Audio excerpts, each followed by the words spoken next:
We've all been hearing about the announcement that we have mapped the human genome, but what the public doesn't know is now there's a great race by genomic companies and biotech companies and life science companies to find the treasure in the map. The treasure are the individual genes that make up the blueprint of the human race. Every time they capture a gene and isolate it, these biotech companies claim it as intellectual property. The breast cancer gene, the cystic fibrosis gene, it goes on and on and on. If this goes unchallenged in the world community, within less than 10 years, a handful of global companies will own directly or through license the actual genes that make up the evolution of our species, and they're now beginning to patent the genomes of every other creature on this planet. In the age of biology, the politics is going to sort out between those who believe life first has intrinsic value, and therefore we should choose technologies and commercial venues that honor the intrinsic value. And then we're going to have people who believe, look, life is simply utility. It's commercial fare, and they will line up with the idea to let the marketplace be the ultimate arbiter of all of the age of biology.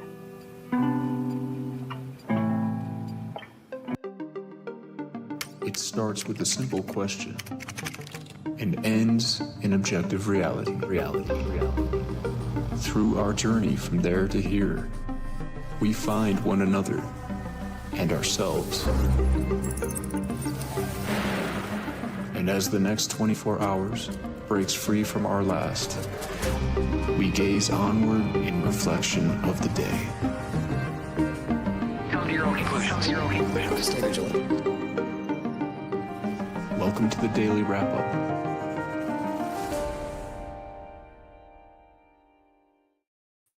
Wednesday, July 30th, 2025. Thank you for joining me today. Got a bit of a special episode for you today.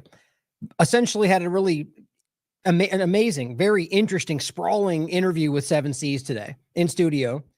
And after we got done, like the moment we got done with the interview, there was something that came across, which you might have already seen, in regard to Donald Trump leaning into a 60 company, big tech-wide health monitoring kind of surveillance apparatus. And it was just, I mean, you'll see why as we go through today, how perfect that was for exactly what we discussed today. So basically what you're going to see today, which this is live, this is me coming on live to break some things ahead of what I'll play the interview after this opening part. Can't really say how long it'll be. I'm going to go through this with no rush, but the latter half of the show today will be my interview with 7Cs from today, discussing largely the vast majority of which, and we didn't plan it this way, but around Palantir, around health, the overlap of mRNA, and the surveillance around all of it, and where this is kind of going in some other points we address with the direction of whether it's the surveillance kind of Panopticon or whether we're talking about the kind of mainstream alternative media dealing with the way people are seeing it. We have a really great conversation today. So I'm going to start with the right out of the gate with the article that I saw that will make sense in its own right with everything we've been discussing up until now. And I'm going to make a few points that I think are just in this one little segment, just crazy, where this is going, but you won't be surprised. And then it'll just make that much more sense with where we go with the conversation. It'll add and flesh this out in a lot of interesting ways. So I hope you enjoy this today. And this wasn't planned this way, but I'll tell you, if you like the way this comes out, if you find that there's more value to it or interest in it with it having kind of a dual aspect, let me know. Maybe we can do more like this. Maybe we can plan them that way. But let's get right to it today. The point today, the main thing that jumped out at me after we were done with the interview was this article here. And this is interesting in its own right with what we've been talking about. And honestly, I'm kind of continually shocked. I shouldn't say shocked. It seems kind of expected at this point. But why the Trump administration, Trump in particular, continues to do things in a direction that seem to be not just kind of rubbing the wrong way of most of his base, but like the Stargate platform in the first week. It's not like that was just a slight deviation. That was the exact opposite of what was promised. I don't mean like the exact stopping them, removing them from literally making a platform direction for his administration. And why that's not enough to shake people free, I don't know. It has been for a lot of people. But we're seeing these other agendas we'll get into in a future show, you know, Epstein and other things that are related to that. I'm sure we'll continue following that. Now, for the podcast, the headline is Trump administration is launching a new private health tracking system with big tech's help. I mean, really, to me, it appears to be big tech in it, not help, but big tech controlling this. but the idea of a new private health tracking idea. Now it's being sold to you as the direction it should be going in, but this exact thing was presented to you through the Biden administration, Great Reset and Build Back Better, and that exact direction, public-private partnerships, right? That was the World Economic Forum. That's one of the main things they lean into. And so with this being a private element, if you were upset about that during Biden, but now not with Trump, maybe you should reflect on how that makes sense. If it's just that Trump is the guy that will do it right, then I guess that would mean that it's not about the surveillance, the tracking, and the invasiveness and the privacy. It's just about the guy doing it, which again, maybe you should reflect on that. July 30th, today. The Trump administration is pushing an initiative for millions of Americans to upload personal health data and medical records on new apps and systems run by private tech companies, promising that will make it easier to access health records and monitor wellness. Now, as always, this is not the, in your face, we're going to force you to be a part of this because it's better for society. But this is always how this goes. You're going to get the usual pushback, and rightly so. Maybe this is only what it will be, and it's benign, and tomorrow it will mean nothing. But usually, historically, we can see these things start like this, where it's this your choice, and it's going to make everything better. And then even right in the beginning, but usually a little bit later, it becomes, well, this is your benefit for doing so, until later you're at the back of the line if you don't do it, until later you're being arrested, put in jail, threatened if you don't do it because everyone's going to die. We've seen this already. Not to say that we know that's where this will go, but it's one part of where this is all going. And I already have the clips pulled up of RFK and the wearable direction because this very much overlaps. President Donald Trump is expected to deliver remarks, which I believe they already did. I have some overviews we'll go over at the end of this part of the segment. Is expected to deliver remarks on the initiative today in the East Room, which I believe again happened. The event is expected to involve leaders from more than 60 companies. Now, right here, right? If Donald Trump, let's just continue to make it about the government, because it's not just about Trump. If the U.S. government decided, well, I guess that's hard to make this point without using the Trump point, but so Trump is somebody you want to believe in. If he was honest about the direction that you guys wanted, or not honest, but just if he meant it, if he believed in what you were saying and it was supposed to go in a different avenue, would it involve groups like Google and Amazon? Groups, by the way, which the right would call out in 100 different ways as it pertains to the overlap with the Democrat engine, the administrations. But now it's okay, like BlackRock. It's okay when Trump does it, right? It doesn't make much sense. This is why, and I'm only making those points to reach the people that are maybe somewhere seeing this, but unsure how to, that's wrong. Call it out because it should be bad no matter who does it, right? Or rather, it should matter to you if it does in any sense, no matter who does it, is the right way to say that. The point, though, companies like Google and Amazon and a bunch of others will list are not the representation of what you would expect if the direction would be different. We're fighting the deep state. We're going away from the invasive government, growing government, more spending. This is bigger government. This is the same problem. Now, this may not appear to be government to you if you're not paying attention, but you have to understand the way that this public-private partnership, the fascistic overlap of corporations and government have become our ruling structure. It's been that way a long time. Palantir is just the newest example, and it's very clear. The new system will focus on diabetes and weight management, controversial artificial intelligence that helps patients. The digital tools, such as QR codes and apps that register patients for check-ins or track medications. And let's be clear, this is not just some little thing that's going to give you, a new thing that they'll do if you like it. This is something that's being immersed, or rather the right word would be embedded throughout our health system right now, and has been for a while. But this is now coming from the highest part, the executive branch, talking about this massive push. Now these companies are getting involved. It's going to be everywhere you look. This is going to be a massive pressure point. The initiative, my opinion, obviously, but it's already happening, spearheaded by the administration, has already freely shared highly personal data about Americans, as you guys know, in many ways that have tested legal bounds. Now, that's a nice way to write it. Unconstitutional, illegal. I'm not afraid to say that. What they did with all the different aspects there's many crimes that were committed in all this.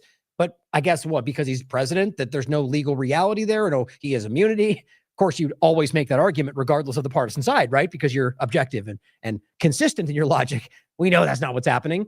The point is that already have they stolen information, or rather, removed the silos, given access to Israel. All this is public information. So that should matter in and of its own, regardless of who what side it appeals to.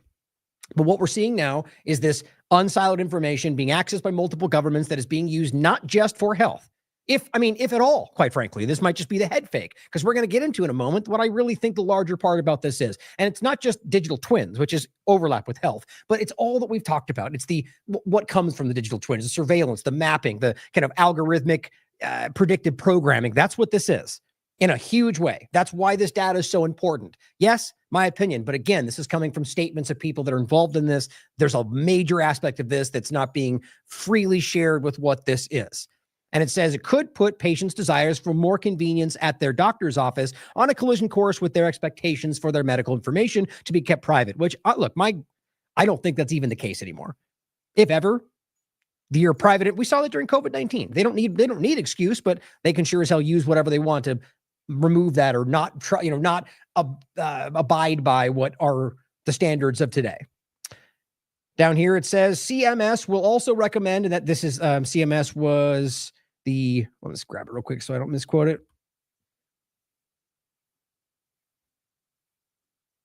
That's weird. For some reason, it's not listing it. It's the name of the group we're dealing with. I was just going to give you the exact. Usually you'd have it in parentheses, right? Great job, corporate media. Well, let's keep going. The point is the group, CMS, will also recommend a list of apps on Medicare.gov that are designed to help people manage chronic diseases, as well as help them select healthcare providers and insurance plans. We're going to get into the insurance overlap in a second. Digital privacy advocates are skeptical that patients are able to count on their data being stored securely. Well, again, we talked about this in the interview. You'll hear in a minute. That never happens. We say the same point about COVID. And I think I said France was the earliest example, but there's plenty of them where they go, we'll never do that. And then they do that. Oops, it was a mistake. Oh, we did it. Somebody else did it without. It doesn't matter what the narrative is. It almost always happens. So why we would trust them now? It's up to you. The federal government, however, has done little to regulate health apps or telehealth programs, said Jeffrey Chester of the Center for Digital Democracy. Health and Human Services Secretary RFK Jr. and those with his inner circle have pushed for more technology in healthcare, advocating for wearable devices that monitor wellness and telehealth as one part of it. Continuing, it says, Kennedy also sought to collect more data from Americans' medical records, which he has previously said he wants to use to study autism, vaccine safety. And yes, it very well could be that RFK Jr.'s intentions are pure. But the point is he's not the only one that has access to all of this stuff, and you should question that first part regardless. Kennedy has filled the agency with staffers who have a history of working at or running health technology startup businesses. So that's, is technology synonymous with health at this point? A lot of Americans don't agree with that, if not completely counter that. So it's interesting that this is the direction, guys. AI-created vaccines, technology startups, packing his inner circle. I mean, this is not a small part. It is the part. It is the direction. The new initiative would deepen the pool of information on patients for a federal government and tech companies, as if they're the same thing. Right? Because, of course, if the federal government has your health data, so too should the tech companies, as some broad statement of all tech. That's crazy to me. The way it's even listed is crazy to me.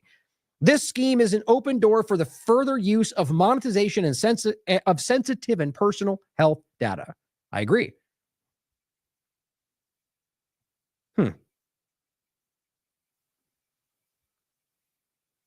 That's very strange.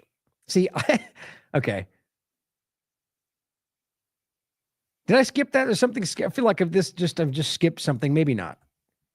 Okay, no, that's right. I'm just making sure that was, yeah, okay. We read that entirely.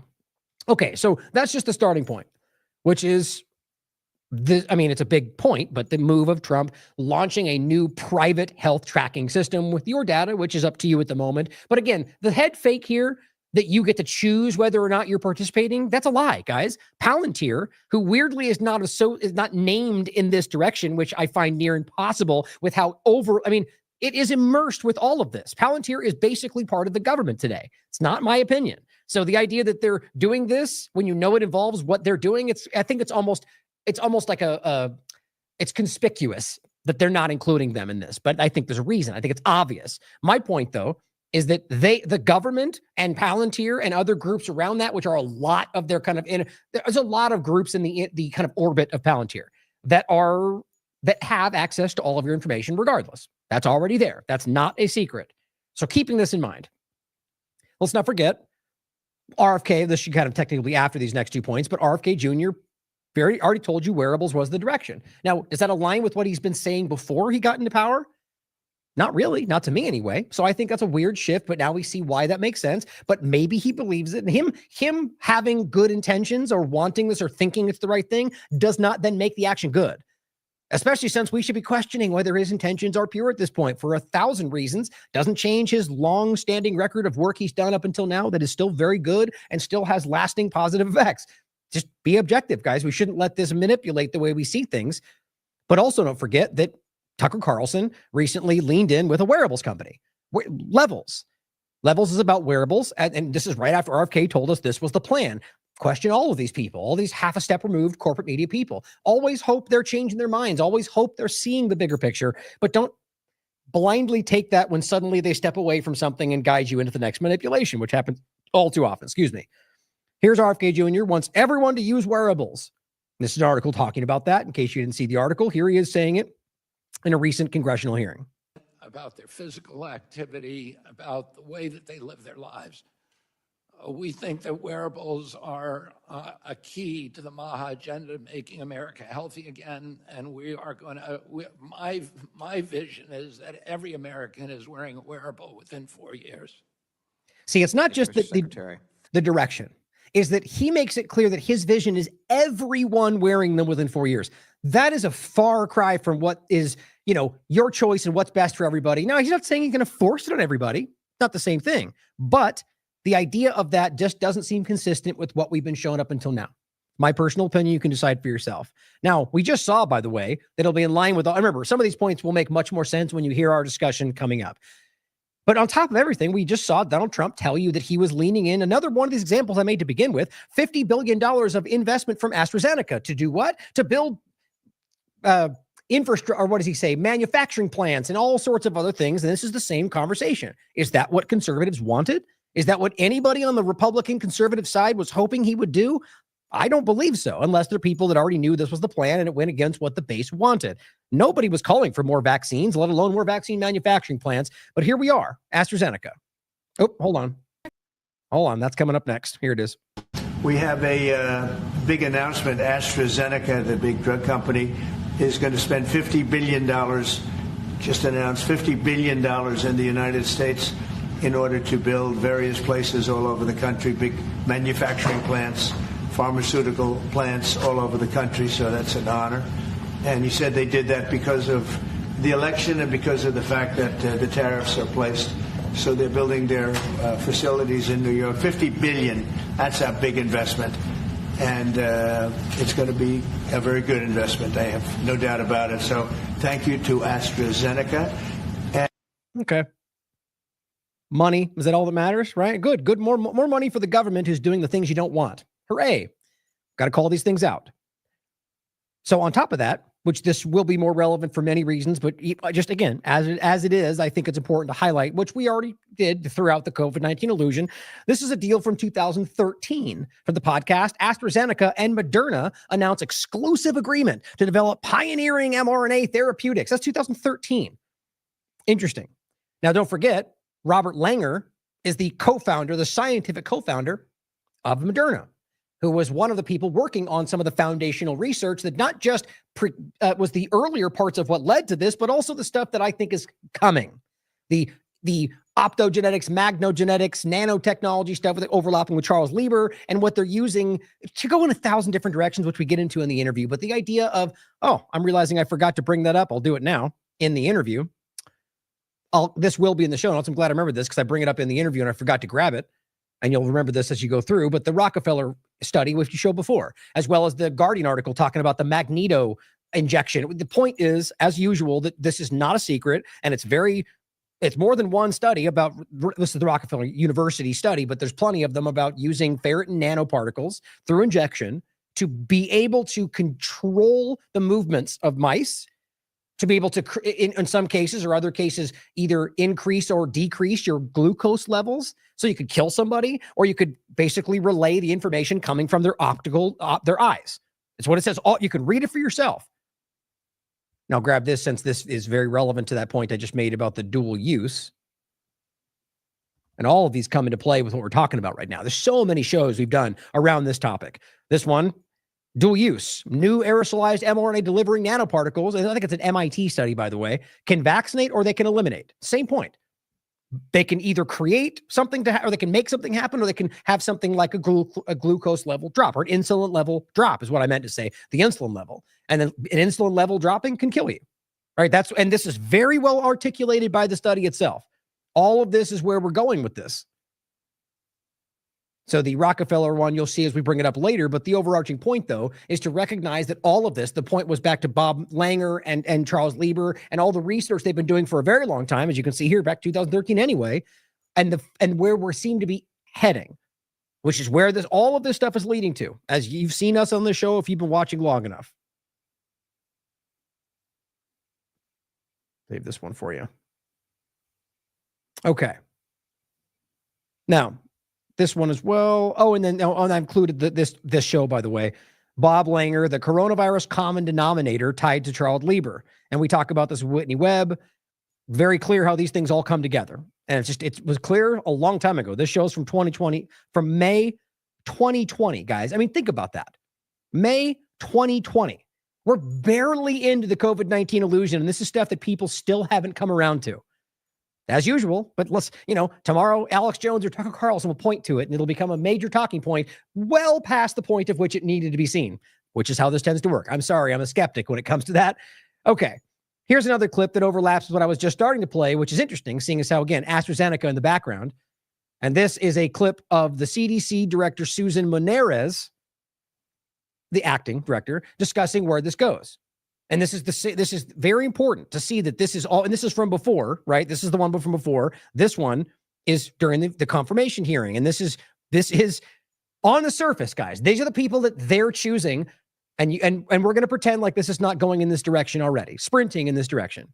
Here's what she said about the direction, the mRNA overlap. And when I talk about this as the vaccine side of it, or rather injections, remember my point that this is one maybe even experimental aspect of finding out of where this is all going to be going. There's so many ways you could say it, but obviously I think we all recognize that the let's just say the evidence that suggests very strongly that what happened during COVID-19 was an experiment. Whether that was, and multifaceted, there's many different things you can see, but one of which I think was just about either nanotech, smart dust, something like that being used. And even just to the point of the nanotechnology, which is not necessarily always nanorobots, but being applied and tested, or the overlap. And that's where you come to the Internet of nanobio things, or the what Klaus Schwab continues to talk about, right? The industrial revolution and the idea that we're now at a point where those things will merge, or the bioconvergence. These things have been talked about for so long, and it's all right in front of you. So, back to her. You can actually integrate the individual patient information, integrate it into the larger understanding of patients or individuals with symptomology similar to them that is extracted from electronic health records or from other sources of information, whether it's wearables or community health information related to various health-related social needs, social determinants of health, all those. Imagine all of that integrated. And so that when you go into a clinical care setting and you have X, Y, or Z symptomology, your clinician can understand in 5 to 10 minutes through a generative AI, through a modeling capability. We actually don't think Bob has the flu. We think Bob has something else. And it is incredibly well informed. And so Bob walks out of there knowing that his best course of treatment is going to be the next 10 things. And how he's going to get those things, because you've actually introduced him into the clinical care pathway that is most meaningful for him. Bob is going to have a much better health outcome than he would have had he had to go to a serial number of engagements in a clinical care setting and not having the right diagnosis month over month over month, potentially year over year over year, which we know happens. And so in this particular case, Bob is going to be much healthier, much more quickly than he had delayed diagnosis in a not optimal treatment regimen. So it's obvious here where this direction is going. Now, you could always argue that these people have, that she doesn't, in any of these conversations, that people doing the research don't always have negative intentions. They may just think it can help society, and it can if done with good intentions. The problem, though, is you never know that. And what that leads to is exactly where this is all going. It's all becoming this very clear choke point, which with the best of intentions, the next person to use this massive data flow of controllable information can use it against us. And I kind of think that's already where we are. But recognize what it's saying here. This is from Sense Receptor, listing what she wrote, what she stated, wearables isn't coming from RFK Jr., it's coming from her, their statement. And then it says, if you can, and by the way, the point was, in case you missed it, she was confirmed yesterday. If you can integrate the patient with electronic health records, wearables, your doctor can see in minutes through a generative AI. So I don't know if that's, I don't want that. I don't think most people want that, to go through this AI field. Now the clip, currently acting director of CDC, is from a video posted in the, and this is posted June 24th. She's been confirmed. Is from a video posted the Hill Events YouTube channel on back in 2023. Manarez previously served as the deputy director for the Advanced Research Projects Agency for Health, or ARPA-H, which he talked about, as they already tried to do as HARPA with Trump's last administration. They just moved it, and then Biden moved the H, and it's the same thing. They want to make it look like we're not doing the same thing. It's the same damn thing. It's a DARPA for health. That's not what we should be wanting. Now it says, and that listed off, it's just an agency with the Department of Health and Human Services. Exactly, that's the best way to put it. A DARPA health direction, which is not, again, it's experimental stuff that we don't want, in my opinion. Yeah, so that's what she listed off right there in general. Now here is Dr. Jane Ruby pointing out what she said in front of, I mean, this shouldn't be new. This is what we just heard from the FDA guys. One of which, by the way, Prasad, I think, who just left. It's crazy how that keeps happening. People I'm calling for him to spill the beans about something. Well, I hope so, but usually that's not how this goes. The point is that it's interesting how many people come in and leave, maybe because they start to recognize that it's just as corrupt as it seems from the outside. Here is what she said. It's all safe and effective. Safety of mRNA vaccine in general. The FDA has, in the production of the COVID-19 vaccine, had approved the mRNA vaccines as safe and had demonstrated efficacy associated with them. So you would not be prejudiced from the get-go against such a platform, such a vaccine built upon a platform, whether it's for COVID, flu, for Lyme disease, or anything else? That is why I have no a priori prejudice against the mRNA platform or any. And who cares that RFK said it's killing people? Who cares if the data shows that it's the worst thing we could possibly do? Who cares about all the facts, right? I have no prejudice about going forward with a direction that nobody wants. Apparently not even Democrats, but who cares? Why does that make sense to anybody? Any other approach that is being taken to develop vaccines, and that is why we have safety and efficacy standards that the FDA puts in place for any of these medical product trials to ensure that anything that is being developed, we can have the confidence that we can put it in ourselves and our children, our family members. Yeah, well, except for the fact that there's numerous examples, I mean, far more than numerous, of things like that going to pass and being used and then turning out to be super dangerous. So even with if you want to pretend that they always have the best of intentions, they still make mistakes. So then you add the reality that we're now talking about something that the whole world seems to recognize is not safe. There's countries now that are pushing back on whether it should even be used, and they're going, no worries, we already made sure it's safe and effective. So that's why we're going to keep going in this direction. And the good old FDA that's been showing itself over the last so many years to be completely corrupt, completely inept, and the guy who just stepped in claiming to save it, one of them, that just already left, doesn't really ring with the best endorsement right now. But I think you already know why. I think you already know why. We're being lied to. That's my opinion.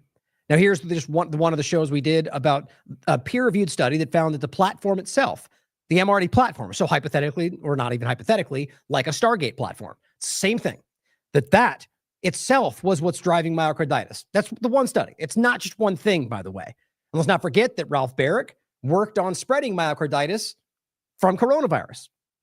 If you don't remember that, it's amazing the kind of things that we've researched and found, and that so few people seem to know.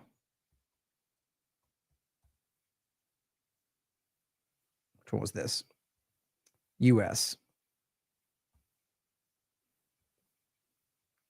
funded research on coronavirus-induced myocarditis. I've got his worksheet down here directly from University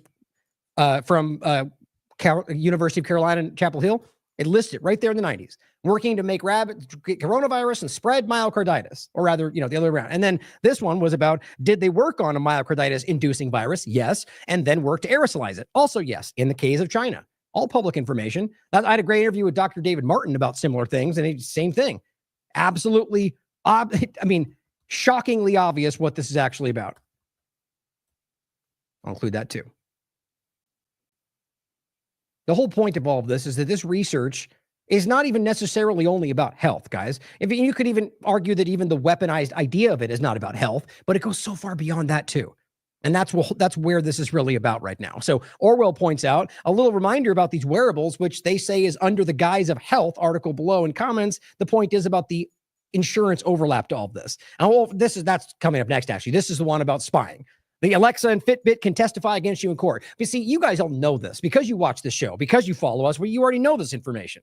But now talk about everyone in the country wearing wearables. Well, this just becomes one more example of not just spying when it comes to what you're saying, researching, but what your heart rate is, right? What scares you? What makes you, any number of the biometric overlaps, right? Reading your heart rate, your sweat, everything. And that's not something, if you read their own research, that's something that is very important to them.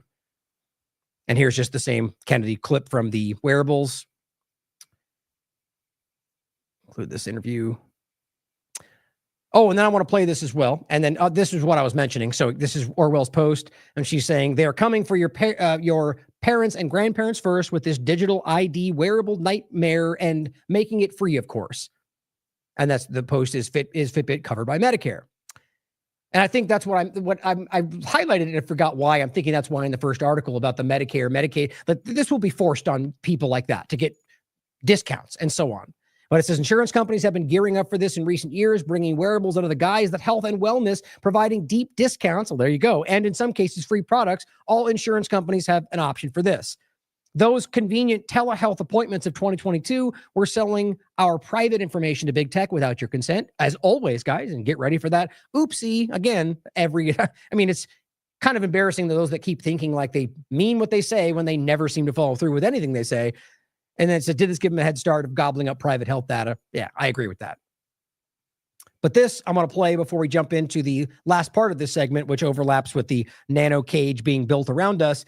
But I thought this was relevant to play. This was a clip that Jason Bassler did around a show that we put out. And this was posted. Oh, that's the article right there, in fact. March 30th, 2024. So here's a 6-minute clip of basically the list of the nano wearable direction that it's all going in. And this is what he wrote. In our latest Spotlight segment, we analyzed a list of the top 10 wearable and implantable technologies expected to become reality in the future. This is just the beginning of what they have in store, and there's so much more to uncover. What I found really fascinating. This is an article from WT Box, but this actually been kind of widely reposted. I just happened to see it on this website first. And each one of them come along with links and stuff you can check out. But it says, implantable wearables, top 10 implantables soon to be in your body. 2023 from May. And these pictures are creepy too, by the way. And see, even that's a huge clunky microchip in comparison to what we're really at the stage of right now, right? But it says in the future, the smart sensors and implantable wearables, I think so. Well, let's talk about basically what they're saying these things are what are coming, right? So this is a projected smartphone. Well, it's not too alarming just yet, but the idea being that it's one step removed. Now it's just a band on your wrist until eventually, you lose the band, like he's saying, and then okay, well, don't worry. We've got something you can just put a little sensor inside your hand, and the screen pops up on your wrist, which, by the way, has already been displayed on plenty of futuristic movies. You just pop the thing on your hand, and the screen comes on your skin, right? We've all seen it. And you may not be harmed by that. My point is this is all about predictive programming, and we shouldn't be allowing or wanting or justifying implantable electronic devices without fully understanding or caring about what that will do, what that will create. There's different things, right? Creating, my point is about the way that these things will be used to control you. They can be shut off. They can be dictated. They can be hacked. But on top of that, how will they be used? What will they do? Or rather, the second one, how will these things can have detrimental health effects that they don't care about. Look at 5G. Look at nanotechnology in general. All these things are shown to have serious effects. They don't even care. They're not even researching these things right now. They're rushing forward with their technological future at your expense, just like the gene therapies they forced on everybody, which again, we now know that they chose that direction, not because it was the best, not because it was the safest, but because it was what they wanted. That's now an open discussion.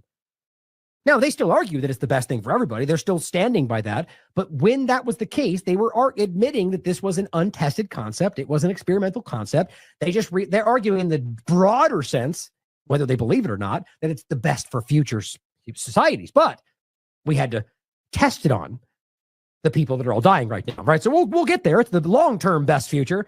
Well, I don't even know if they believe that. My point is, all of these things have detrimental side effects that they're not testing for. Here is healing chipsets, which is just this we've talked about this already. Scientists in London are developing swallowable capsule circuits that monitor fat levels or God knows what else and relays information and, could potentially do something inside of you, kill you. These things are always considering this. Like, what was the one we talked about? The dual use. Oh, it was the, let's see, aerosolized. Yep, there it is. Also a very real concept, which is, this is kind of jumping ahead, we're going to get to, but this popped into my head just now. Just the idea of dual use. Now, this was a very real, high-level conversation, which I don't think I'll be able to grab it up here. And these nanoparticles can deliver mRNA, right? They essentially vaccinate you, or they can turn off your body systems, or whatever the claim they made. It was very clear, right? So we're talking about these swallowable capsule circuits. Just think about the same thing. That's how these work, or can. Cyber pills connected to your doctor. Same concept in a slightly different angle. Implantable birth control pills. This is where it's all going, guys. Smart tattoos. Now realize, as much as they're pointing like this is in the future, all of these things are currently real and are happening and are even being used. They're just not mass adopted yet in many cases. Smart tattoos. That kind of overlaps with the first point. Brain-computer interfaces, which again, I actually even argue that the whole concept of wireless connection, I think they even mentioned in this display, I think that's a red herring. I think we're way past that. When like magnetogenetics, optogenetics, that's the cutting edge that I think they're working on. I think this is sort of a means to an end, or even just not to make you think that's where we're at. I don't know. Meltable bio batteries. Smart dust, which was my larger point right there. The thing that we're not supposed to acknowledge is actually real. And it says, with smart dust, doctors will be able to act inside your body without opening you, and information could be stored inside you, which is one of the real things that are already happening. Perhaps the most startling of current implantable innovations is smart dust. It's an array of full computers with antennas, each smaller than a grain of sand, way smaller than that. In fact, the grains can organize themselves inside the body into smart networks and power a whole range of complex. Yeah, I've been screaming about this for a decade. People still pretend like this isn't real. She's not saying this is what is going to happen in 40 years. It's what is already going on. It's been happening for 20. It says, imagine swarms of these nano devices called motes attacking every cancer cell, or killing you, or doing any number of other manipulative things for the benefit of your government, or whatever else we're talking about. It's amazing that we disregard things like that, despite how often the government acts just like that. 3D printed smart organs, or, printed meat, or printed any number of things they're pushing on you. The verified self. Yeah, an implantable thing we're talking about. And of course, showing you this gigantic chip that's way, way, way in the past. But it says implantables hammer against social norms by raising privacy issues. But it says to a potential dystopia. I always love the lip service, but let's ignore that and talk about the fun things. That's what they're doing. Last but not least, on top 10 implantable wearables soon in your body, the verified self tech could be used to ID every single human being in the world. Does any human actually want that? Why does that even sound like what benefit anybody but an authoritarian government? The U.S. military already has a program. Of course they do. That's how it starts. Been doing this for a while, right? This is stuff we've been on this topic, rather, So here's the overlap again, back to the nanotech, element of this that goes back a long time, which intersected with the COVID-19 timeframe. This is the Harvard. I've shown this many times. This is from 2010, Harvard Magazine, and it's Charles Lieber. Chemist Charles Lieber and his colleagues have developed a nanoscale transistor so small it can enter, probe, and communicate with cells without harming them. 2010, 2011. Think about that. And the main point was, again, this innovation is important because if it indicates when a man-made structure, the size of a virus, they're claiming, or whatever you want to compare it to that's that size, made structure, it says, indicates that when a man-made structure is as small as a virus or bacteria, it can behave the way biological structures do. And at that point, even from a philosophical point, what's the difference at that point? And this is where we are and where we were. I mean, think about the overlap to all of this, as well as another thing, by the way, that I forgot to grab during the show, the interview, which you'll be seeing after this if you're turning in late. This is, and it's a patent. And yes, the understanding the point that patents don't prove something exists, but it does prove that there's interest in it and that the people have gone through and put money and time into having some kind of a viable presentation to put this forward. And this, again, is about things that we can already prove in other cases are existing. But I just think it's fascinating. This is Wells Fargo. I mentioned it in the interview, which they refer to as micro electromechanical systems, or MEMS, i.e. smart dust. And this is literally about having this stuff come out of like a ATM and using smart dust be able to verify who you are as a person, or like through biometrics and whatever else. It's just insane. And this is from, I mean, this patent goes all the way to 2037, but it was done in 2016. Very important. So to the digital twin aspect of this, which I think is, I mean, I bring this up a lot, because it's something that I feel of all of this, even, I mean, the topic itself doesn't get much attention, but beyond that, even those that talk about it seem to, this is something that doesn't really get fleshed out enough, in my opinion. And it is almost, I guess, from the predictive aspect of it, one of the most concerning. And I'm going to read you something about this that's very important. But remember that all of this, the wearable, these are steps, just like the phone and everything before it. You know, these are incremental steps about leading you into, which is the overlap, which we're going to get into in the interview, the biological kind of the genetic medicine of the like the COVID injections and that overlap within it. And the idea that it's driving us to this position to just have, like Larry Ellison from Stargate program and Oracle and Trump's connection, they're literally telling you personalized, genetically modified, AI-driven medicine. Sounds like a nightmare to me, and most Republicans probably agree, but they're driving it forward for you. But let's talk about this digital twin aspect. This is something I saw today. It's Bersay Mesco, probably mispronouncing that, MD, PhD. He says digital twins, I believe it's a he. Yeah, digital twins represent one of the least practical, understandable concepts of digital health and AI, which is likely why people aren't talking about it. He says you can see a sensor or wearable providing data. You can see the results of a study analyzing how a certain AI can contribute to healthcare. But how do you demonstrate digital twins so everyone can understand what they are about? This new study doesn't solve that, but definitely plays a role. The Human Phenotype Project collected extensive, in-depth medical information from over 13,000 people. You can see the sources of this data in the figure. And this is the overlapping figure showing you kind of like it's exactly what it sounds like. It's a digital version of you, but not just like a data set. It is an acting, living, algorithmic controlled AI, if you will, version of you that goes about your day in some kind of SimCity ecosystem. At least that's one version of how this works. And so that way you can use it to predict. Imagine that on a national scale. So they've got a data point, or rather an algorithm playing out you or every other person in this entire country in a real-time 3D map of this country where people are going about their lives like a SimCity map. But with every data point you've ever put into the system your entire life. And everything, every word I'm saying right now adds to what my thing does in that. This is not a joke. And the reality is, through those, they can, to a very high percentage, predict what we will do as a society, predict what, one state will do in an election. Like, these are not jokes, guys. So he lists this right here, but we'll read it as we go through it, which is important. It's very interesting.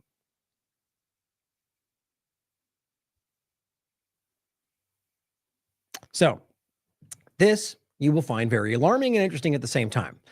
Meet your digital twin. This AI model can predict your future health, among many other things they claim, and help you change it. Using the massive database of the Human Phenotype Project, Weizmann researchers aim to predict disease before it strikes. July 15, 2025. It's very new. Now, not that it's happening new, but we're being shown that it, as a new thing, but it's not new. Recently, researchers from Professor Aaron Siegel's laboratory at Weizmann Institute of Science have harnessed artificial intelligence to create a personalized digital twin that allows them to detect a risk of developing diseases, initiate preventative treatment, and even run simulations to predict which treatment will be most effective. Yeah, I mean, that's like the Neuralink, make your arms work again. I guarantee those seem to be that makes sense with what it's possible to, what it can do. But what else can it do? Well, every dystopian, everything you take anything, anytime a power structure takes a hold of something, anytime a government it will be used against you. This is not my opinion. If we're too naive to recognize our own history, that's on us. The history will show you, not just the U.S., anywhere. It's RFK would, here, I think I even have this still. would tell you this before he was in power. And he'll probably say it now in some context, but remember, this is what he said. My father told me when I was a child, people in authority lie. Simple. And he goes on to accentuate the point, right? They lie to you. Like, if you give them power, they'll never give it back. He said these things many times because they're true. The point is, this kind of information flow about you, and because we've mostly given this freely, but realize there are important data points. One, that they gained from Doge, the kind of illusion of all that was, to scrape all this data, to remove the silos and allow Israel access to it, all of it very real. That was one part, but I think there are elements of this that are still being scooped, still being, driven toward. I think that's important to think about. So this is not just about health, at least in somebody's mind. It's about control. It's about surveillance. It is about influencing action. Now, it goes on to say, before the Human Genome Project was launched in 1990, think about that, to explore the fundamental question of what makes each of us who we are. Now, that's different. That's the Human Genome Project. Most of you are familiar with that, but just knowing this direction of like mapping these things out, which is why I started with that clip, and we'll play that going through this, the whole corporation clip about patenting life. I'm telling you that there's been an element of this the entire time, if not the driving force, eugenics. To explore the fundamental question of what makes each of us who we are, only a fraction of human genes were known to science. Today, however, it says, it is clear that genes alone provide only a partial picture. Aha. So now you see there's more to the picture that they need to scoop up, not for benefiting any of us, I would argue, but for what they're trying to accomplish through all of this. Many of the characteristics that define us and the diseases that threaten us are linked to environmental factors. The community of microorganisms residing in our bodies, our microbiome, the aging process, and other factors. It says, when we launched the project in Israel in 2018, our initial goal was 10,000 participants. Okay. Just because something's in Israel doesn't make it inherently bad, but realize every point right now of all of this stuff leads back to the Zionist government. It's not a secret. That's why I'm talking about the idea of what this globalist, Zionist, technocrat kind of agenda right now. They're all intertwined. It's not my opinion. You can see it. So what's interesting to me is that this wasn't just Israel. There's plenty of other elements involved, but to see how this is always tied back and to find that all of this, remember during COVID-19, they called it Pfizer's lab. There was a clear element of what they were trying to accomplish here. Now, my opinion, the broader point is it's not just Israel. Clearly, you have the other governments involved, but to recognize that they're playing a leading role in what's currently happening to you through the Trump administration, my opinion, but look at the facts, guys, and to know that they're doing so with a government that is brazenly, proudly committing genocide in front of the world. And we'll go over more of that. I mean, guys, we just went over the former Green Beret, the different people from World Food Program. There's 4 or 5 different people saying we watched them open fire on children. We watched them execute starving people. That's just one day out of an endless string of years and years, well before October 7th. The point, though, is to recognize how concerning this is when you have this genomic sort of health surveillance panopticon of dystopian future bearing down on you because Israel is leading a role in all of this. That should concern us, especially as we'll get to in a second, how these things are applied in far more dangerous ways using this information, like genetic bioweapons, not a secret. But it says to deepen our understanding of ethnic, environment, and cultural variations. Yes, not just for health, helping those people stay healthy, but to manipulate the vulnerabilities through this kind of direction. And that's not everything all the time. But if you can't recognize throughout history with these very governments that they'll always make that case for safety, of course, right? To fight off the evil villains, of course, right? Just like the making dangerous bioweapons to just in case, hardly. This research has led to the creation of an advanced database that is not only extensive, but also represents the most in-depth collection of human data currently in existence. And that's what Israel's leading up. Well, the Genome Project from 2018, but realize, or rather, to 1990, but this project extending from that, the Digital Twin Project starting in 2018 being led by Israel. And that's the most in-depth collection of human data currently in existence, except now you add to that they have access to the entire country's all-encompassing data of all kinds. Sure makes you feel good. It says, still the most significant promise of the Human Phenotype Project lies in its potential to advance personalized or precision medicine. Yes, that's what Larry Ellison was telling you. Researchers aim to achieve this through a unified computer model that will integrate all the information collected from each participant in the project, creating a digital twin of that person. Now, remember, they're talking about their own focused version of this. That is not, I mean, this is not, I've talked about open discussion. The governments are doing this. Open discussions, research. I mean, this is not a 10,000 model focused, we'll do it in the future. They already have all this information. So if you actually believe, and you're going to tell yourself that these governments, with all the times they've lied to you and done things without your permission, that they're going to suddenly wait for this monumental thing to make sure you all agree to it, I got a bridge to sell you. It goes on to say, this model currently under development in a project led by doctoral student Guy Lutzker will predict what medical events the participant is likely to experience in the future and how best to prevent them. Medical pre-crime. How long have we been talking about that? Now, just to reiterate, in case that was unclear, I'm giving you my opinion. I can't know for sure that this is what but it's, are they doing it in other contexts? That is yes. But is it an all-encompassing government? I don't know. I think the evidence based on their past actions and the precedents they've set, as we're always talking about, are very clear, but we'll have to wait and see what happens or what we find out they've been doing the entire time.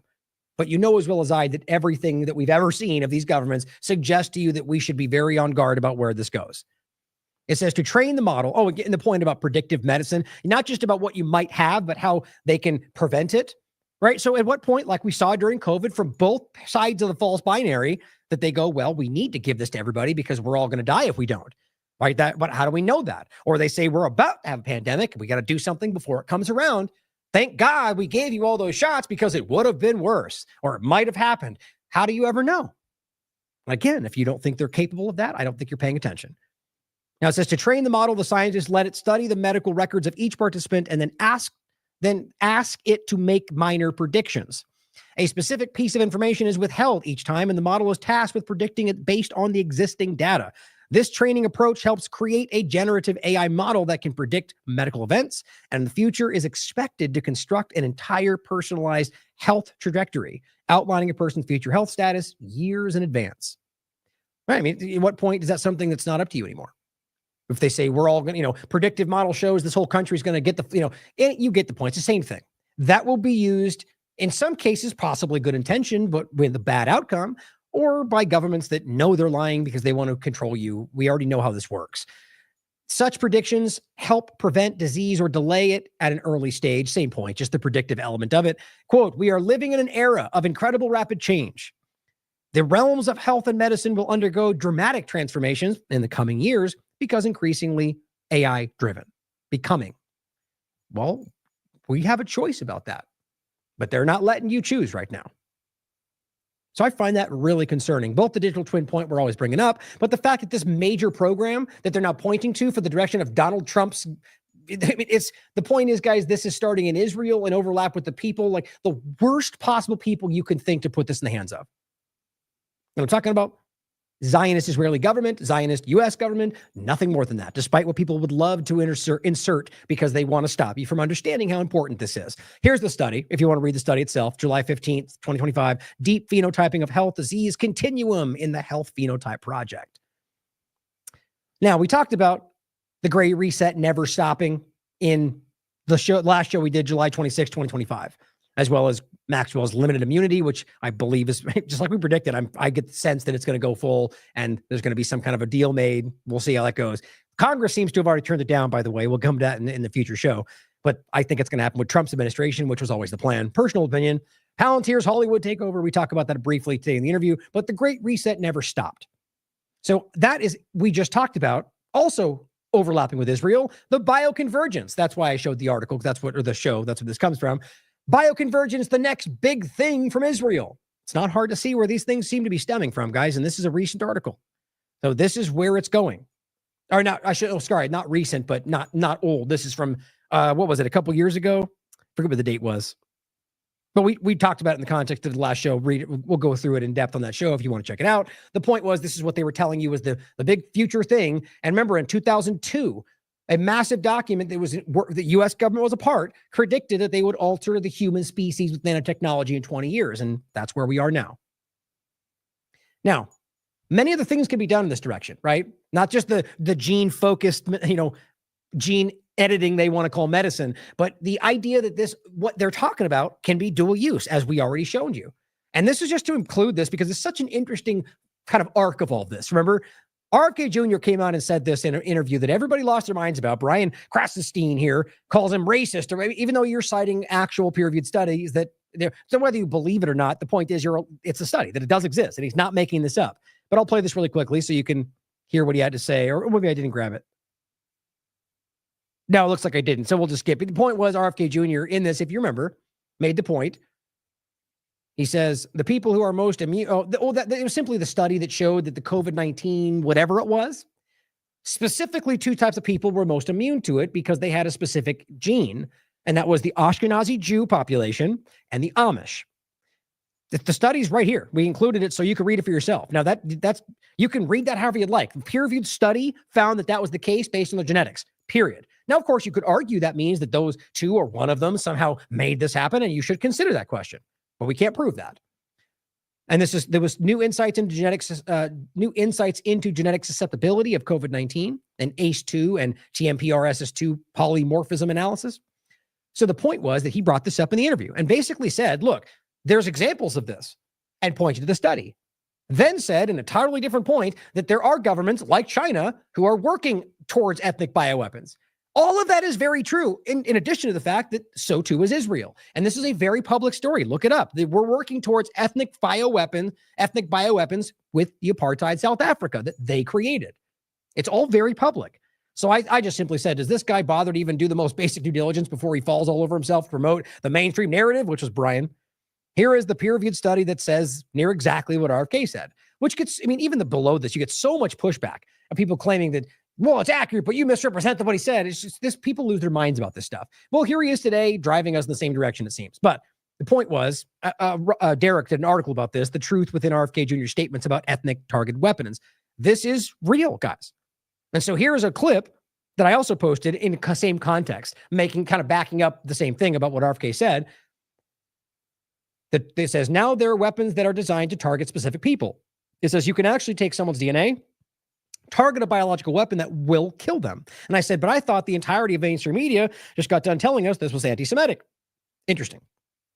The point is, guys, this is a major part of where this goes. And Israel, as we just showed you, seems to be leading the charge.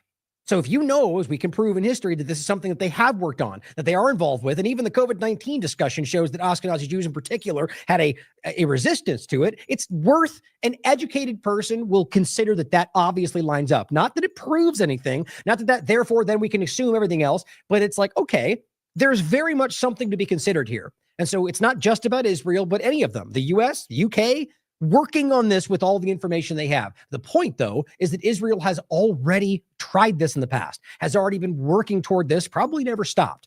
So now that you can see that in 2018, they started the project that created the digital twins, that they're scooping up genetic data from all over this country, from all over the world. They let Pfizer treat their country as a lab, which is where they gathered all that information. Come on. It's very much worth your time to consider that this is where we're going, if not already are. To be clear, I think one of the things we're talking about here is that there are now weapons under development and developed that are designed to target specific people. Right, that's what this is, where you can actually take someone's DNA, take their medical profile, and you can target a biological weapon that will kill that person or take them off the battlefield or. And for the podcast, this is military, right? This is the Aspen Security Forum, but he's sitting right next to, I believe it's a general. But the point is, not hypothetical, not some fringe discussion. Make them inoperable. That will kill that person or take them off the battlefield or make them inoperable. So you can't have a discussion about this without talking about privacy and commercial data and the protection of commercial data, because. Did you hear that? Well, guess what just got taken from you? The protection of commercial data that they just scooped up from every possible source and are now that Israel has access to, that they just remove the silos for everything. I just think that's shocking that this is, listen to what he says. And commercial data in the protection of commercial data, because expectations of privacy have degraded over the last 20 years. Young folks actually have very little expectation of privacy. That's what the polling and the data show. And people will very rapidly spit into a cup and send it into 23andMe and get really interesting data about their background. And guess what? Their DNA is now owned by a private company and can be sold off with very little intellectual property protection or privacy protection. And we don't have legal and regulatory regimes to deal with that. So we have to have an open and public discussion, and this is going to have to be a political discussion about what does the protection of healthcare information, DNA information, and your data look like, because that data is actually going to be procured and collected by our adversaries for the development of these systems. Oops. Yeah, oops. Or your own government, guys. Head fake. It's going to be China and they're going to do it. No, well, I guess I'm kind of double making the point since we're talking about Israel too. But realize that your government is either completely overtaken, so they're not even involved in the decision, or that they're letting this happen. And that it's the commercial data that we literally just saw a fire sale. Trump just let them take it all. And let's not make it about Trump alone. It's not. Trump is just one more person in the line of whatever thing. It's the same direction from the same group playing you as a partisan game. I mean, the reality is I don't think Trump and Biden are the same thing. I think they have different opinions. But if you look, as I've always said about the continuing agendas, the ones that really matter, not the wedge issues that don't really ever change, but kind of oscillate back and forth. The reality is clearly it's always been the same direction. Maybe they don't know that. Again, we don't have a crystal ball. We don't know everything. Nobody does. The point, the only thing you have as always is the actions, the precedent that has been set, and the outcome. And if you look at those things and stop being, falling into the partisan narrative game, it's obvious what's happening. And again, that doesn't mean everyone's knowing they're involved with it, but the action, the outcome, that's what matters. He just told you. And now we're here. So yeah, we can worry about China making ethnic bioweapons, but the group that seems to have the access to the information that would be needed to do it, your supposed allies. So here is the one of the releases. I believe they already had this meeting. This is from today. And the point was when I started this, or I think right when it might have already just ended when we started, but we were starting the research that hadn't happened yet. And so they apparently have had their kind of meeting. More might have come out since then, but here was just a list in regarding Trump and his big tech surveillance health data kind of agenda and what was laid out, which you already got most of it from the first part. But it says today, the Trump administration announced progress toward building a smarter, more secure, and more personalized healthcare experience in partnership with innovative private sector companies. Like all the groups the Republicans have been calling out for 4 years, but now it's okay. And that's only a knock on the people that are team sport politics. Plenty of you are showing the integrity to call this out. It's all over the place. In fact, I'm starting to think it's the majority, but as usual, I'll jump ahead on that and we'll see how it plays out. But I'm not just making things up. With COVID-19, it's very clear to me early on that it wasn't partisan. And I think that's proven to be correct. Same with Israel. But in case you're new to this, the point is in the show, not that there's not a slant. There's always a slant, right? It leans one way or the other, but not that it's, all of them think this way, all that way. It's usually somewhere in the middle. And it's, and like right now, you can see that most conservatives are not in line with the Israeli agenda of the current administration. I think that's very clear. But the team sport politics people at the top, the screaming influencers clapping like seals will go along with whatever they say. And the big shows will point to them as if that's what all Republicans think. It's just not the truth. But it goes on to say, during a White House this is what it was called, make health tech great again. Is that what you want? Come on, MAGA. Is this what you guys at Maha? Anybody? Is that what you were calling for? That AI drugs and tech wearables? This is not what we were promised. And the event hosted with the Centers for Medicare and Medicaid Services, because this is going to be forced on people. I'm convinced of that. In the context of coercion, not necessarily like with COVID-19. The administration secured commitments from major healthcare and information technology firms, Amazon, Anthropic, Apple, Google, OpenAI. That seems like the exact opposite of what people were asking for, to begin laying the foundation for next generation digital health ecosystem that will improve patient outcomes, so they tell us, reduce provider burden, so they claim, and drive value for them. For decades, quote, Democrats and entrenched interests buried health data and blocked patients from taking control of their health. You could frame it like that, RFK Jr. speaking for HHS, or you could argue it was about keeping your data private.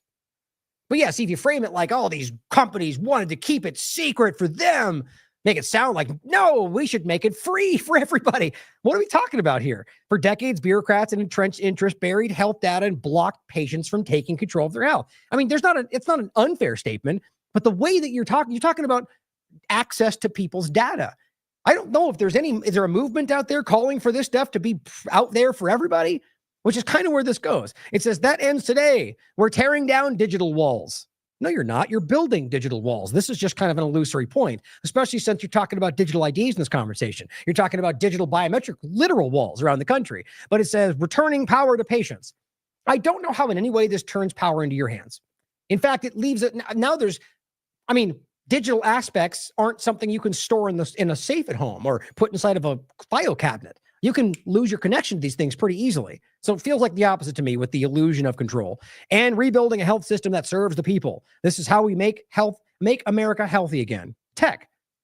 Just like we told you, AI and tech, that's what they're pointing to. We already just told you that his key inner circle people are all tech, whatever the way they framed it, people in that direction.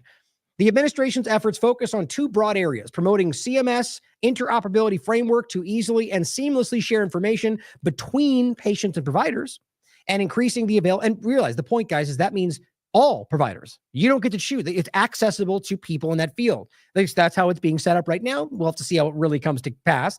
And increasing the availability of personalized tools so that patients have the information and resources they need to make better health decisions. Well, it's your health information. Like, it's interesting. It's as if you don't know, like you need access to their thing to gain your own. I mean, I guess they're making it out to be the predictive models that we tell you you're going to get sick. In addition, 30 companies pledge to promote real health outcomes with technology. See, that's with technology over the coming months. The new tools will use digital identity credentials to obtain medical records. Right. So again, just, are we just getting digital ID is an okay thing now? We're just moving on from the fact that they're forcing digital IDs on everybody with real ID, which, yes, is happening. It has already been put, that despite people you'll hear in the interview later saying that that's not the case. Neither one of us, by the way, but clearly lies spinning around all of this stuff. Digital ID is front and center in all of this, and this is just one more way to make this the case. A full list of companies who have currently pledged their support for CMS's health tech ecosystem innovation can be found here. Now, here's the page that it gives you. It comes up like this, but you can click through some of them and look at providers and so on. And, Amazon, CVS, United Health Group, which is on most of them, Anthropic, Microsoft, OpenAI. Don't know why this is what people think they want, if that's the case at all. But last point on this before we get to the interview, Oz Integrity pointed this out. This is from today. Breaking: Australia's digital ID and human verification system to facilitate labor's e-safety laws will see most of that verification go through Israeli firm Authentics. Yeah, the Israeli intelligence firm, which is what it is. That right this moment, Twitter is still using, despite Musk's claim, 6 months ago, that they wouldn't use it anymore. They still do. I just proved it, I think, a couple weeks ago. So this is not a hypothetical secret, like an actual Israeli intelligence connected company that is now taking your biometric data. It says it right on the Twitter points I've shown you in the past. You click on it, it says, accept, that's the word they use, accept that Authentics will be taking your biometric data to verify, which they don't need to verify you for Twitter. So ask yourself why they're doing that. Doesn't make any sense. And they say they can store it for up to 30 days, which we know means forever. They wouldn't even need to put that, quite frankly. They keep it anyway, as far as I'm concerned. But now you've got Australia with not just some side thing for a platform, but their digital ID human verification system for Australia using an Israeli intelligence app that is scooping up your biometric data. They put alongside your digital twin and your genetic data. Why is this okay with anybody? He says Authentic cites creating digital twins for biometric digital identification. It's right there. No, not comfortable with that. So Israel is literally telling you that they're going to be creating digital twins, Authentics, which is Israel's intelligence apparatus, and they're going to be making digital twins with the information they take from your signing in for anything in Australia. This couldn't be more obvious, guys. We are watching this thing take things over while it is literally committing genocide and damn near collapsing in front of us. This is insane. He says, remember the pushback here on Twitter? Right, this one censored man called it out. I don't know why he doesn't anymore. I tried to show him that Authentics is still being used. He's the one that also pointed out the CHEQ that Twitter worked with, which was basically it is an Israeli company, but basically a bot company that just flooded the thing with bots while pretending to stop them. It's all very, very obvious. So watch it. Hear this show. Check it all out, guys. It just couldn't be more clear. So I'm going to give you the interview now with 7Cs. Let me know if you appreciated the difference today, if you want this to be more common. I can't promise it'll always be set up like this, but there's something interesting about being able to set some things up before watching the interview. But it's a great conversation. I hope you will stay tuned to the end and listen, because we go into a lot of important things. And if you have listened so far, man, is this going to be entertaining and insightful, because we go over a lot of things that are bolstering or bolstered by what we just went through. So I'm not going to end right now because I'm feeling like I want to say thank you and see you next time, but stay tuned. You'll see we'll check with you at the end. We'll check out at the end, and, make sure you're always, right now, since I've got you in the middle, share the content, guys, share the link, get this out there, help support TLAV, because constantly being shut down, constantly being attacked, plenty more coming your way. Oh, and damn it, I didn't want to skip past this. I'm going to follow up when I get more information. I didn't have a time to look into it today, but James Corbett reached out to me about something going on with the donation app that we use. And it seems like there might've been some grabbing of email addresses. I'm going to touch base with him and get this. I think he's going to put out a post about it, but it's of course, right? Of course, both of us are using this to try to circumvent other things. And now there's elements that are trying to, through the apps, it feels like everything we try to use to, it's all under attack or trying to hurt us or make us pull, because people like James and I, if there's some kind of an issue, we'll change and we'll do something new. Problem is that'll guarantee dramatically reduce the already dwindling revenue that we're getting from this stuff. And so it just feels coordinated, guys. But the reason I brought it up is because I wanted you to hear that. So it's with the Give WP app or the plugin, but I'll give you more information as I find out, and I'll share it from James Corbett. But it appears to be something like that email addresses were grabbed and added to a spam thing, which it's just infuriating. It never stops. And this is the digital world we're trying to get away from, guys. It just never, anyway, the point is keep fighting. They're always coming after us from every possible angle, and I will have more information coming for you on that. But enjoy the interview, support 7Cs, check out his work, and I'll see you guys next time.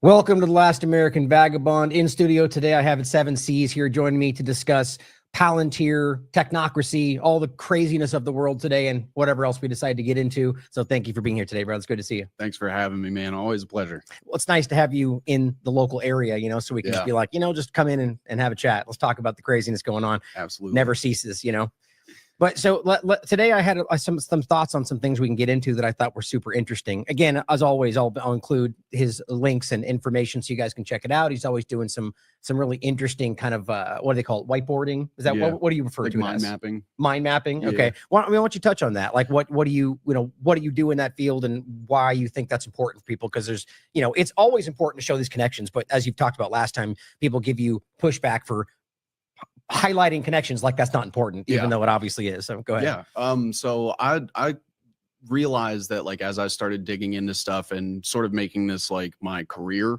that as I would go through various articles and stuff, it was very hard to keep in context all of the different connections between people. You would have a word wall and I'd be reading it, but in my head, it's I'm just focused on this isolated thing. And so I started digging into Peter Thiel, and I was like, this is way too much for me to keep up in my head. He owns too many companies. He seeded too many companies. So I just started mapping it out, and very quickly realized that, it serves as an excellent visualization. And I think that is something that is largely missing a lot of the time, especially when you are trying to do an all-encompassing web, infographics and stuff will usually have short, sweet, to the point stuff. Right. But really having this visual that people can explore and contribute to even. My live stream chats and stuff, people are constantly always dropping me I probably learn something every time I go live. I love it. I mean, that's the open source investigation idea, because we're immersed in this, but somebody may, fresh eyes and so on, any number of things they may pick up on. And so it's it's a map of influence, which is very important to think about. Derek wrote an article about the acolytes in, Peter Thiel acolytes in the current administration, the kind of Curtis Yarvin philosophy that drives them all, and so as always, it's not necessarily to say that because they're connected, therefore they're guilty, but just that it matters to see the amount of influence. And we know today with these billionaires and technocrats, I mean, in any sphere of influence, when they're that powerful and that rich and that, they can apply this influence should they want to. So it is important to remember who they could influence should they want to, Very important.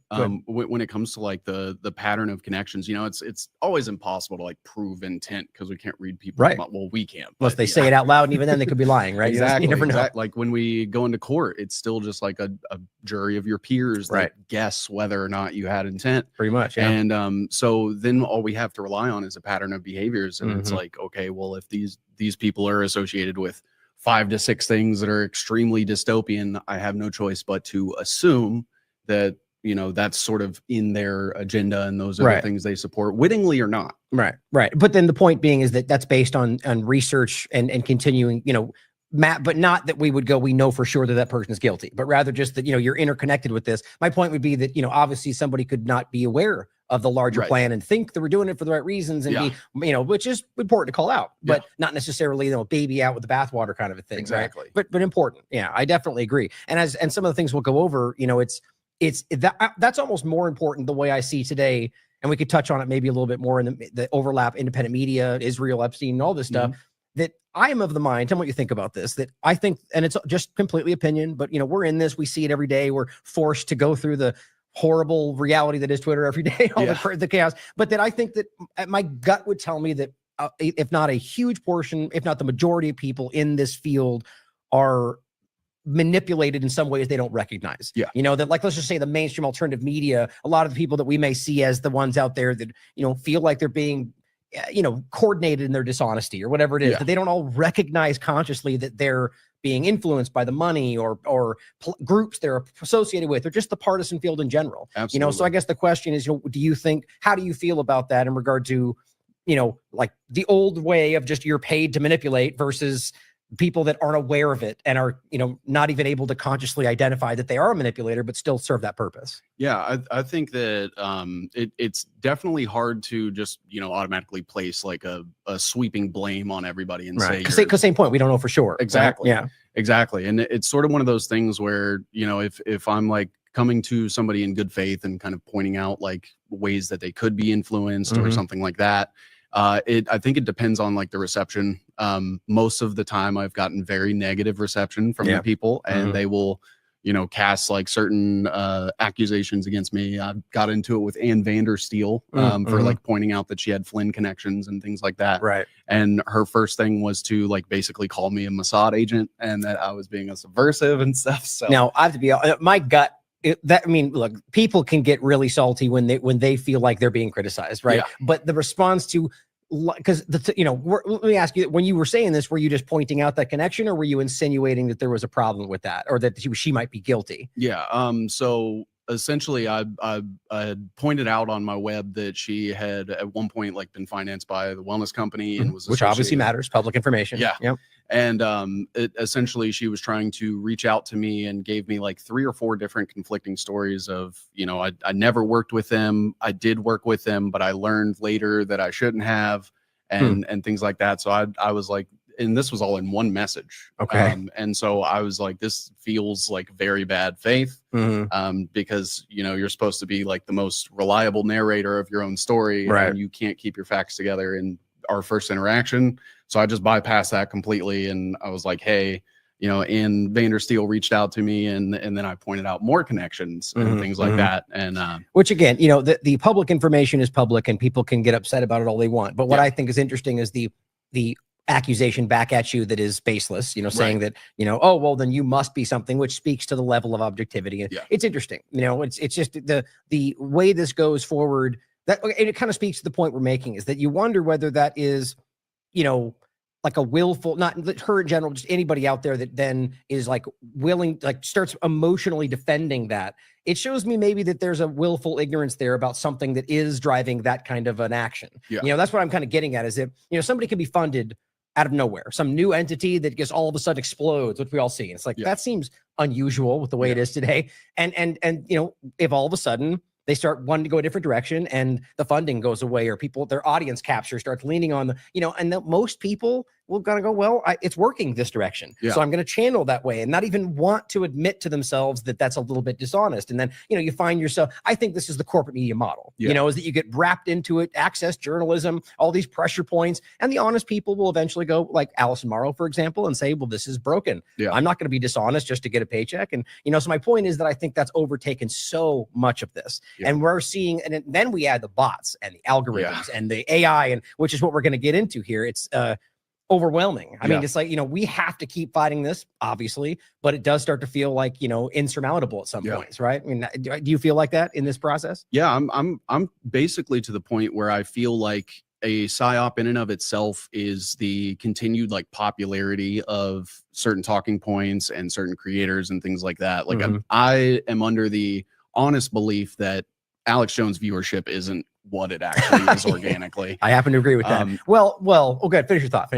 And I think that it is used to drive us crazy to say, like, why are these things still popular? Who's watching this? And I think like overinflate how many people are actually still going along with the messaging and stuff. Right. Well, what I was going to get into, I agree, is, what you wonder though, like, do you mean that it's like the platform's faking numbers, or that rather it's artificial, like they're bots or fake accounts, or both? How do you see it? I mean, it could be a combination of both. I mean, there's instances, especially like, just to name an example, Health Ranger in 2020, he got caught like using click farms and foreign countries and stuff like that, and he got banned. And I don't think that model ever actually went away. Right. I think they just got better at hiding it. Yeah. Or institutionalized. Yeah. Like, so it's just not something that can be removed. It's built into the model. Absolutely. That's where I think we're seeing with these platforms and Palantir element of it, not just them, but just that element and how it's being used with the kind of centralization of information. Yeah. I definitely agree with that.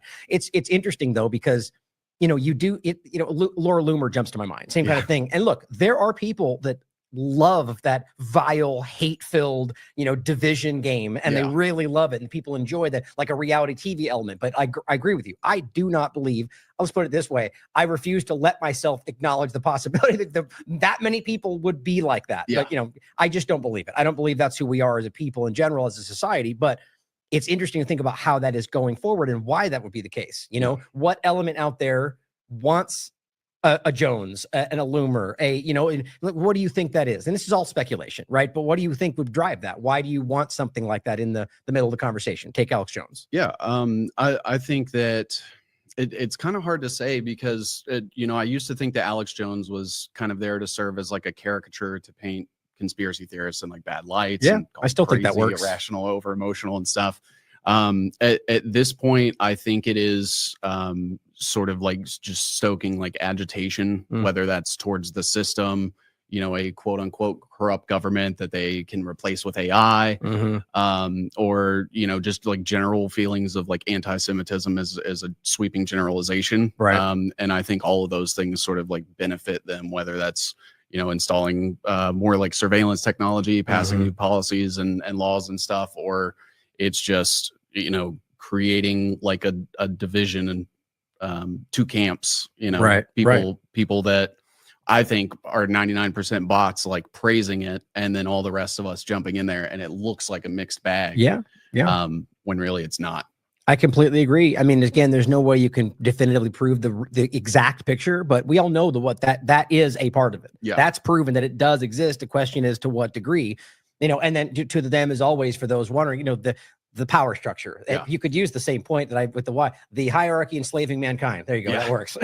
Just the power structures. That's the point, is it's not about one thing or the other, because any power structure out there can recognize, like I take the Great Reset or the COVID-19 timeframe, that they go, okay, well, these things benefit the hell out of us. Like we can use these mechanisms to control our people, but we don't want to be in line with those adversarial countries, but we all see the benefit in aligning in lockstep for these things, and you can see that.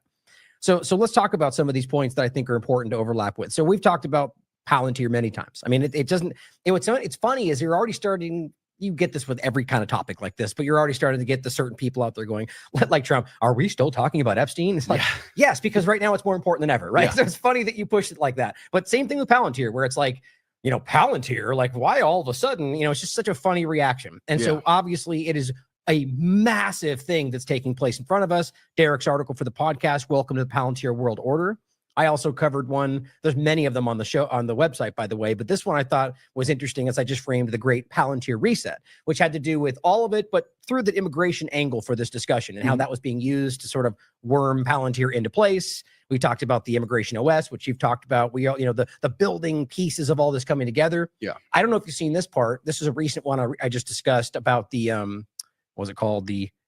I just named the Palantir Hollywood takeover. Yeah. But that, if you want to comment on that, go ahead. But this was a weird addition to this. I'm leading to the point of how this is not some tiny thing, which I'll play a clip about. It's clearly like this massive sprawling thing that's taking everything over right in front of us. But do you have any thoughts on the Hollywood aspect of it? Yeah. So I think that because I saw this headline, I didn't read too deeply into it. But it seems like there were examples. There's multiple examples of like the military funding various studio companies and stuff, like as long as they position the military and as like the good guys. Real quick note, for example, and this came out pretty strongly. I mean, like half a decade ago, but even movies like Toy Story, it had Pentagon involvement and for things like placing flags or promoting the military. Yeah, but it's all over the place. Please continue. Like Transformers and various different movies and stuff. And I think this is another one of those like dropping of the veil kind of things. Where now we just straight up have military contractors that are making, pro-American propaganda, which used to be illegal to do. And Obama kind of changed that with the Smith-Mundt Act. Yes, right. I just thought of another example, by the way, as I'm grabbing the part of Detachment 201, technocracy in uniform, where we have those very same people now in the military, which is interesting. But you're right, though. There's all the blending of these lines. The Smith-Mundt Modernization Act is so important. It's been talked about a lot, but it still feels like it rarely gets brought into the conversation where it's supposed to. That they can literally lie to you and call it national security. They've made that the case. But what's fascinating about this and the founders' films, basically they're people that are clearly in the orbit of Palantir. I think there's former people with the company, but there's elements that are involved. But they're openly telling you, we're going to basically take it from the Democrats, So it's the same thing we're highlighting in all of these discussions. It's just now the other side of it, right? It's the same problem with it's the woke right and the woke left, right? The broflake, snowflake. They're just going to go, we're going to take over Hollywood and do the same thing, the same problem, but with a right slant, right? We're going to promote military exceptionalism and all this stuff, which is, by the way, already kind of what happens anyway. It's funny how they try to make it only left, but so this is just another example of the same problems being perpetuated. This was just to add the fact that now they're forcing them as lieutenant colonels in the military. As I just recently spoke with Brad Miller, it was previously commander of the 101st Airborne, and he resigned in protest because of the shot. And so he's very knowledgeable on this, and he made the point that when you're only person above them would be a colonel. When you're in that position, whether you're a CTO of Palantir or not, and added like this kind of novelty, you're a colonel. There's not like a differentiation. You're in charge. That's terrifying to me, just on that note. And then this was Jason's point. This was from the 29th. He just said Palantir's ex-Intel head, Gregory Barbashia, did he say it? I think so. Is now managing a $70 billion plus IT budget, digital keys to nearly every government system. When the guy who built the tools to watch us runs the systems that control us, privacy isn't just at risk, it's already gone. Headline, Palantir's former head of intelligence has a new quest. And Jason also said, reminder, Palantir is quietly fusing every federal agency into one predictive surveillance engine. Your digital profile feeds a growing, unregulated super database. Few know, fewer care, until it's used to predict your future crimes. No consent, no oversight, no escape.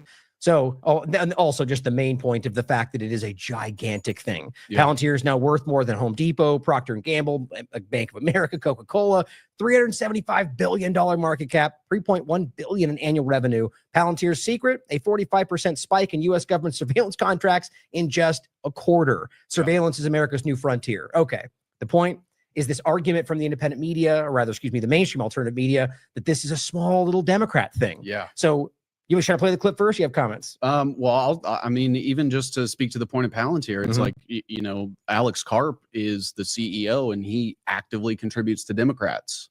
So even though Peter Thiel's like more right-leaning and libertarian, you would think that they would have an issue with a Democrat-leaning person being technically in charge of the company.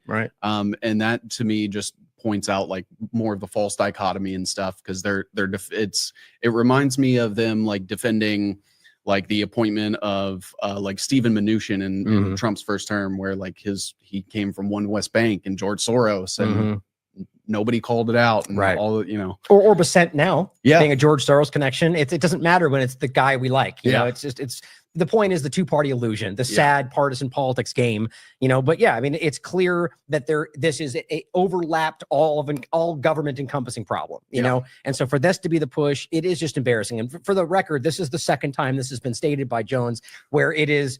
Oh, it's right when Palantir World Order, when the Derek's article, when that was the thing, and everybody was technically that was about 2 months before that happened in the corporate media, but everyone starts recognizing Palantir, and so he came out and said it's a small thing. The Democrats don't like it. It's about, and he claimed it was about in basically surveilling the government. Yeah, that's the exact opposite of what it is, and you can easily prove that. Here's a second time this is being stated, and so I just want to set this as the point. We can discuss it. I think what Grok's doing Elon with Grok is really good.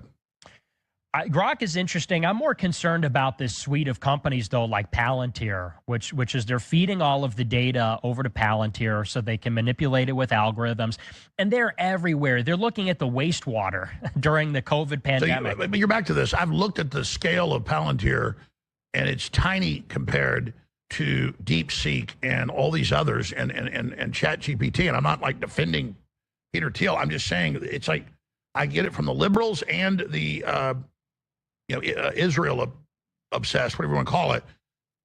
So, just Palantir. Everybody's asking me about Palantir.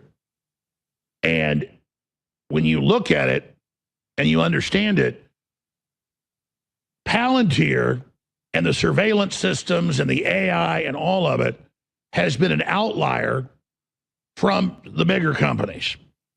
And it's been wanting to get big contracts, and Trump wants to use it to track illegal aliens and stuff, and the real ID that they're trying to bring in that's terrible, that never got implemented because it's unconstitutional. So I've been critical of all of that, and I obviously don't trust Palantir and the rest of the stuff it's doing. But it is small compared to all the other big AI and the Pentagon, Sentinel, and all the rest of it. The reason you're seeing the attacks on it everywhere is because it's trying to get contracts that other big tech companies already have, and because Palantir has been supportive of Trump. And so, yeah, Trump is going to them because they've been supporters.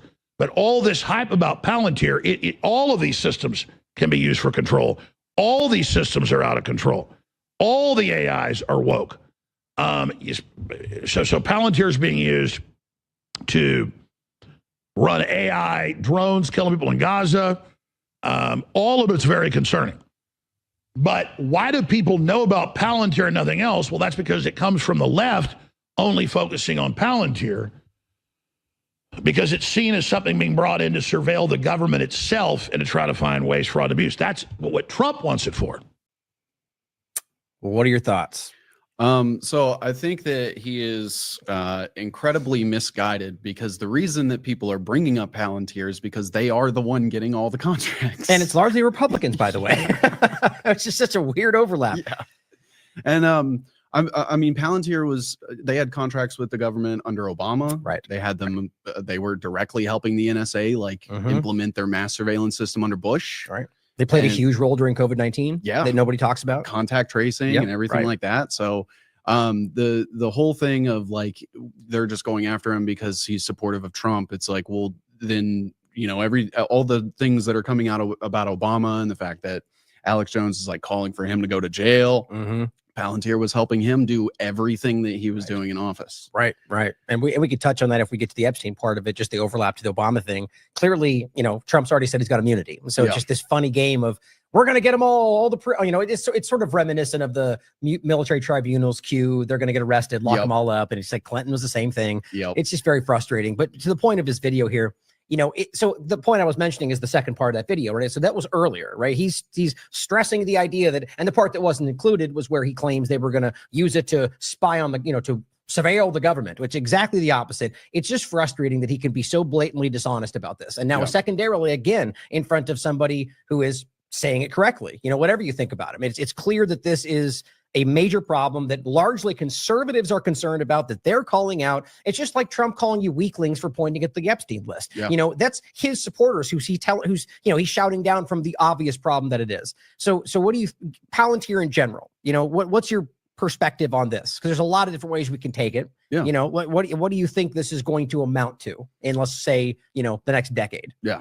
I think that essentially we're going to be in, you know, they've written about it themselves, the total information awareness system. I think that with, you know, the AI is just every day is just going to get better, more sophisticated, allow more data. Now that they've opened up the different departments, especially like the Department of Health and like the IRS and everything, most of the Doge people were recruited like from or by Palantir to inject into the government. And I think it's really important for people to understand that, you know, these things aren't just always going to be siloed. This is actually like what is essentially, I think, the foundation of the public reveal of the biodigital convergence. Right. I was just talking about that. Yeah. It's good.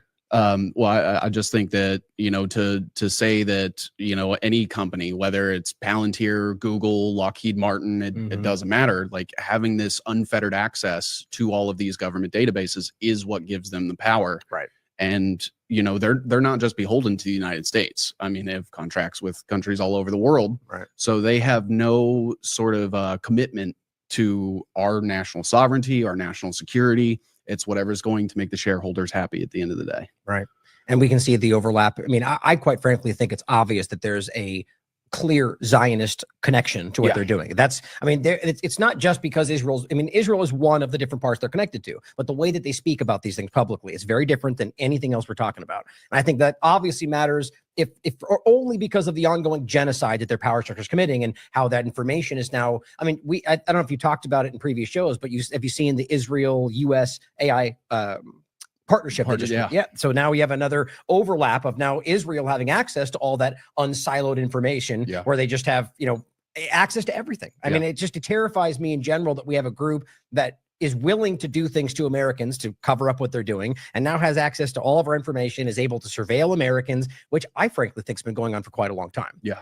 But a couple of the points I want to make, you mentioned the Doge part. Isn't it interesting how that just vanished from the conversation? Like, I genuinely think that this was, as it wasn't a secret, plenty of people made this point, but the AI government part, I think that's what Doge truly was about, at least in part, and they got what they wanted. Yeah. And so he just moved on, right? And we're done. And what even the Doge people that were supposedly be the team, they don't even talk about this anymore. It's like it just vanished from the conversation. So, I mean, I genuinely think it was about trying to kind of get all this going.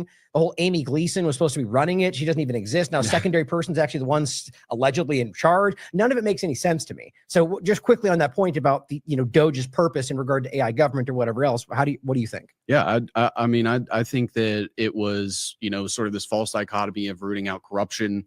And I think basically everything that they do now seems to be like multifaceted. So whether that's, you know, successfully psyoping something, removing red tape somewhere, buying consensus from people. And I think it was to sort of point out the like incompetency of people ran governments, showing that like there's unmitigated corruption and things like that. And establishing this like talking point of, well, I mean, Elon's said it multiple times that, you know, we need an AI that's going to be honest and more truthful than anything. Right. But it may end the world, but, you know, we're going to get there anyway. His own words, you know, paraphrasing. Go ahead. And I think that, like, especially with, you know, when we take the Epstein stuff into account, I think this cover up is another thing that's like, we're going to look back retrospectively or be forced to look back retrospectively through this lens of, you know, people running the government got us this corruption, this cover up, all this dark money and things like that. And then also, to your point, is it's basically like the catch-all for everything that they've been collecting on us for decades and decades, and consolidating that. And they've actually made it now to where there's an API that anybody in any of the Department of Governments can just search your name, see all your financial records, your health records, doesn't matter what department they're in. They get that API access and they have it all. And again, this is not subjective. Israel has access to this. They have an everything AI partnership that is ongoing, which I just think is important to point out. But yeah, I mean, it's clear where this is going, and it's sad that we can't be more honest about this, and that people will try to downplay the severity of it. You know, actually, on another side note, by the way, we both chuckled about this in the background. The mention of Real ID not being a thing. I mean, that's flatly false. But you know, there's just so many things like that. But so keep going a couple points forward. I want to include what you had said about this, and I'll just give you the moment to break this down for us for the podcast. Just go and explain it since I read it all. Take a minute. So what were you talking about in this post? So with this, I've been really like digging into like DARPA projects and the Internet of Bodies and W-band and things like that. Yeah. And I'm seeing white papers on, you know, technologies that have been out for over a decade where it's talking about there being, you know, sensors that don't require power sources. They can use something called ambient backscattering, which is like the signal collection that like old TV antennas would use where it doesn't require a power source. When we talk about like Trump's Golden Dome, he's talking about like, you know, having 1 trillion sensors, and that's like biomedical sensors. And that, you know, I've seen things about like wearables for plants, sensors in the air that detect like weather, you know, anomalies and stuff. I think they're using it to create the weather anomalies, but I don't agree with that. And basically they've had all these things that are actively running now that, you know, I feel like are sort of totally encompassing things even beyond like Palantir and some of the things that we see on the forefront, and it doesn't get talked. I almost feel like Palantir is it is worth calling out and pointing out everything, but I also think that they are using it as a lightning rod. Oh, I agree with that. Like detract away from people like Eric Schmidt, DARPA, people working at like MIT and things like that. It's always something, you know, and it doesn't always have to be one either or, right? Like it could start with that being a possible avenue, right? Yeah. I said the same thing about a Fauci. Is that at some point I'm thinking, okay, if this goes awry, which it still feels like that might happen, he seems like an easy scapegoat to throw as he's the problem, the direction will continue. So Teal is a very poorly presented person, right? He's very bad in front of people. So it wouldn't be surprising if somebody like that could be thrown under the bus. You know, they're very influential, very wealthy, but you just never know. Like it could be the choice. But yeah, I agree with that because it does seem to be taken away from all the other moving parts to this. Yeah. Right. So it's a good point to make. But the overlap to all this that's where I want to include this, the alarming connection to the health side of it, the surveillance side of it. It's all really one, and it is going rapidly in that direction. I was going to read this, then I'll play some of these videos. Greg Stoker posted this today. He says, the engine of our dying empire requires another forever war, and we no longer possess the power projection to do it abroad, so it will be waged in the homeland. Now it's a race to see if the material conditions degrade enough for a popular revolution before the techno-feudalists integrate massed drone warfare into your local police department. Very dystopian, alarming prediction. But I mean, this is the White House. Defend the homeland. Join ICE today. Yeah. I mean, ICE now has a larger budget than most militaries in the world. I mean, it is the local Gestapo force. That's like the national police, which, I mean, can you imagine if this was done under a Democrat in any context? No. The same people cheering this on would lose their minds. I'm slightly of the mind, though, that I think more people are in this middle ground right now where they're very uncomfortable about that, but it's hard to know for sure. But so, you have any comments on that before I play this next video? Yeah, I think that the most common misconception, and this is a point I think that you brought up specifically, is they think it's only going to be used for illegals. But when it comes to like surveilling this system, you have to surveil everybody and capture everybody's data. Otherwise, what are you looking through to find the people you're looking for? Right. Or even like you're saying, surveilling for, you know, illegal immigrant, like, you know, it's kind of the same point, I guess. Like you have to scan every American to be able to know you're looking for people that you're trying to find. Like you wouldn't just scan a corner of this and expect them, you know, so clearly you're acknowledging out there that you support a government mass surveillance of your biometric data every single day because of the people that you think shouldn't be here. And then let's not forget that they're actually going after a lot of innocent people who are here legally, who have no criminal records, but that's not what they want to talk about. Yeah. Conversation for another day, but it's just a horrifying step into this, that they're using people's hatred, you know, their political biases to drive us into things that are against our interests. You know, it's wild because like essentially it feels like we're watching the Patriot Act 2.0 unfold. Yeah, very much so. Didn't even need 9/11 to get people's buy-in. Well, you could argue that was COVID-19. Right. You know, that's one of the things we talked about at that point. It was like, is this just this new, for example, Donald Trump in his first administration, which we all talked about, floated the idea that we need another 9/11 like event, right? Same thing they said before. We need another Pearl Harbor like event.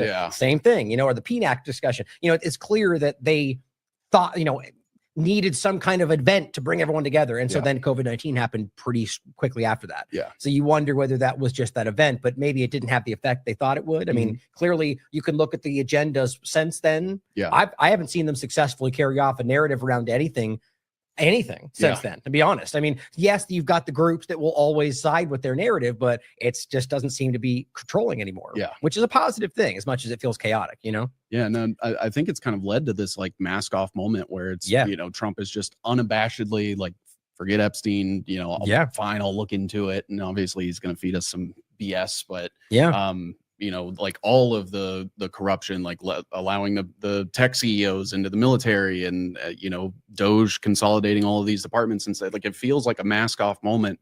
And people don't seem to be sort of understanding that it seems like we're always going through the lull of like this headline for the week, this headline for the week. And people don't take a step back and see it all together in context. Well, this is what I think is so wild about this, alarming, is that, you know, you take a group, the conservatives in general, you know, who have, you know, the smallest indication of something without even full enough evidence to back it up, you know, a coup or a psyop or revolution, which rightly so, we should be questioning these things. We should never assume. But now you take an advantage. I've never seen a better like all the circumstance, all the evidence, everything in front of us to say this is probably a coup, like a legitimate I mean, everything that's happening, you can, whether the shift in power, whether it's technocracy, Zionism, globalism, there's a clear shifting of power and control happening right now. And so it's weird that the people who would usually be the first to at least float that idea don't want to talk about it. You know, and it just really starts to show kind of the ideological capture. But I can't stop at least considering that when we look at this, that we're watching. You could take Zionism, for example. I've never seen a larger example of Zionism in immediate positions of power. I kept trying to say pieces for some reason, but you know, or technocracy, same thing. We just went over the Palantir attachment 201, globalism, which I think is really just kind of a general thing. They're all, you know, a glob they're all part of.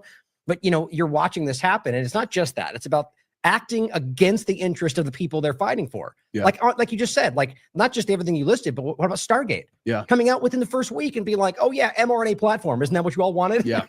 Nobody wanted that, like anybody on his side. And so it just starts to make you wonder why, you know, like what don't let that stop you from acknowledging that these are problems, but just, you know, we need to understand that, or at least wonder what's driving that to go against them. And then how it's possible that there's so many people that don't want to acknowledge that, you know, which is just wild to me. It's go ahead. It's interesting because last night I was streaming and going over some of this stuff, and someone described it as treason.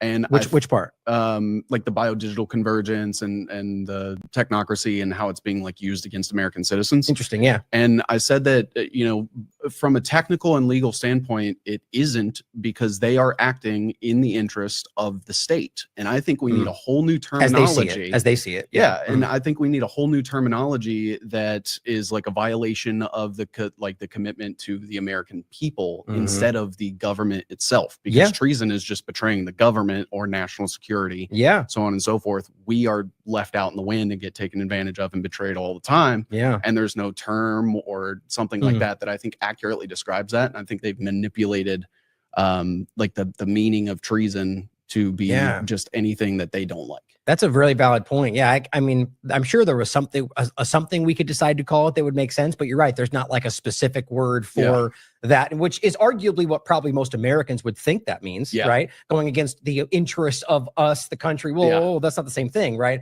Or I guess the government versus the people. But yeah, that's interesting. And I do think that was just brought up by somebody else in regard to the Obama point, for example, right? It's the same idea, is that you're treason. There's a very clear definition for what that means, and most of the ways it's used today don't even fit, maybe by design, right? Because I don't think any of these people will be held accountable. Obama, Trump, Clinton, any of them. And so that's the idea, is to float these things in ways that may feel right, but it's never going to hold up in a legal perspective, legal sense. And so that's very interesting. And I think we are watching that play out right now, the abuse of these things, the manipulation of language in every possible way. Well, so before we go, we could talk about the Epstein thing. I do think that's always relevant because there's so many parts that connect to it. Absolutely. But let's go back. Let's take a step back to before the Palantir time frame. And I just played this clip on AM Wake Up. It's about 4 minutes. And if you want, I can pause it if we want to jump in. So please let me know. Okay. And it's an alarming kind of overview of the trend, the moment at which we saw this, kind of the shoe, how would you call it? Like this, the first moment where they suddenly allowed the patenting of human life. Okay. Whatever, that move, and then it's been a waterfall since then. And to this point today, where we can talk about afterward, like the question about whether or not we are already past that point or getting to the point where you're human life. based on genetic manipulation, COVID shots, GMOs. I mean, who knows, right? And the argument that legally in other species is already upheld. You know, that's those are my crops. That's my animal because it's my patent to genetic modification. So let's check this out. And this is a pretty crazy clip. The Jacobardi case was one of the great judicial moments in world history. And the public was totally unaware it was actually happening as the process was being engaged. General Electric and Professor Jacobardi went to the patent office with a little microbe that eats up oil spills. They said they had modified this microbe in the laboratory and therefore it was an invention. The patent office, the US government, took a look at this, quote, invention, and they said, no way. The patent statutes don't cover living things. This is not an invention. Turn down. Then General Electric and Dr. Jacobardi appealed to the US Customs Court of Appeal. And to everyone's surprise, by a 3-2 decision, they overrode the patent office. We bring good things to life. And they said, this microbe looks more like a detergent or a reagent than a horse or a honeybee. I laughed because they didn't understand basic biology. It looked like a chemical to them. Had it had an antenna or eyes or wings or legs, it would never have crossed their table and been patented. And I think that's by design. I think that was a very carefully, possibly, crafted choice to make it something that the court wouldn't identify as life. Absolutely. Right. And so, but it's worth considering at the very least. Yeah. And I mean, I've seen some things like court decisions and stuff that talk about, if a company introduces like a genetic therapy into like a human body, that then becomes proprietary DNA. Right. And this is where we're going with this is that, so whether or not they've pushed it to the point of claiming them as property, that hasn't legally fleshed out yet, at least as far as I can tell. And so I'm waiting for that moment, that shoe to drop, where at least the attempt is made, and whether the court will, in principle, in a legal sense, there's no difference than what they just did with all these other pieces of life, and so it's that moment that a human life becomes that possibility. And then what that means for human life going forward, which is the point he makes at the end of this. Like, it's about utility versus, the kind of sacred idea of what life is, Oh, shoot. Went back too far. They didn't understand basic biology. It looked like a chemical to them. Had it had an antenna or eyes or wings or legs, it would never have crossed their table and been patented. Then the patent office appealed. And what the public should realize now is the patent office was very clear that you can't patent life. My organization provided the main amicus curiae brief. If you allow the patent on this microbe, we argued, it means that without any congressional guidance or public discussion, corporations will own the blueprints of life. When they made the decision, we lost by 5-4, and Chief Justice Warren Burger said, sure, some of these are big issues, but we think this is a small decision. 7 years later, the U.S. Patent Office issued a one-sentence decree. You can patent anything in the world that's alive except a full-birth human being. A full birth, first of all. Yeah. Right. That's wild. And so this is obviously a kind of a nod back to before it was all digitized, right? But it's just such a perfect way this just scanned. It's all patents on human life. Is the suggestion anyway, which is just wild. Well, it's interesting to think like, they try more and more to make like vaccines and genetic therapies that can be passed down in vitro. And so if it's not a full birthed human and they already have their proprietary materials in whoever, they come out born owned by the company. Right. But then even going further, like let's say you are born and then still have that genetic code. The question is at what point these people will try to make a legal argument that, look, how is that different than Monsanto seed and saying I own your farm now, Exactly. And there'll be a lawyer who probably craft a good response and saying, well, the line is human life. But from a judge's perspective, it comes down to whether they think as the guy makes at the end here, it's about utility or it's a sacred idea, and it's like, we've already opened that door to other species. So I think you get the right judge in the right place. And, I feel like this has maybe already happened in subtle ways we don't know, or it's about to, it's a way that keeps scanning back. It's like, and so the truth is, as he mentioned again in a second, just so many different examples of life they already own. Animals, new species, and what that means. And to your point, in vitro, or that's the right term? Yeah. There he goes on. We've all been hearing about the announcement that we have mapped the human genome, but what the public doesn't know is now there's a great race by genomic companies and biotech companies and life science companies to find the treasure in the map. The treasure are the individual genes that make up the blueprint of the human race. Every time they capture a gene and isolate it, these biotech companies claim it as intellectual property. The breast cancer gene, the cystic fibrosis gene, it goes on and on and on. If this goes unchallenged in the world community, within less than 10 years, a handful of global companies will own directly or through license the actual genes that make up the evolution of our species. And they're now beginning to patent the genomes of every other creature on this planet. And we're past that point. In the age of biology, the politics time is going ago. to sort out between those who believe life first has intrinsic value, and therefore we should choose technologies and commercial venues that honor the intrinsic value. And then we're going to have people who believe, look, life is simply a utility. It's commercial fare, and they will line up with the idea to let the marketplace be the ultimate arbiter of all of the age of biology. It's very worrisome where this goes. Yeah, absolutely. Right. And how long ago was that video? I was just thinking that. I think it was maybe a decade and a half. I had to remember the exact date, but I can find it. It's been a long time. I was just looking at it, actually. I can give you guys the name of the, what was it? Corporate something. It's right here. It's the Corporation is the name of the, it's called The Corporation Patenting Life, I guess is the name of the actual documentary. So you guys can search for it.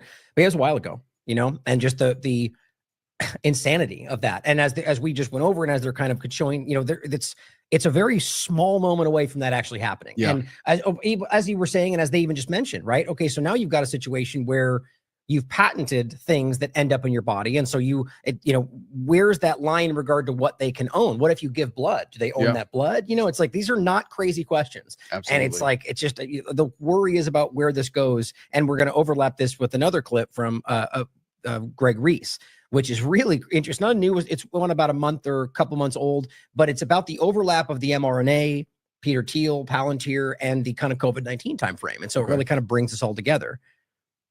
So let's see, here is Illuminati Bots, one that recently shared this, Technocracy, and the Internet of Bodies, which you were just mentioning. So feel free to jump in as well if you want to stop and comment on anything. Right.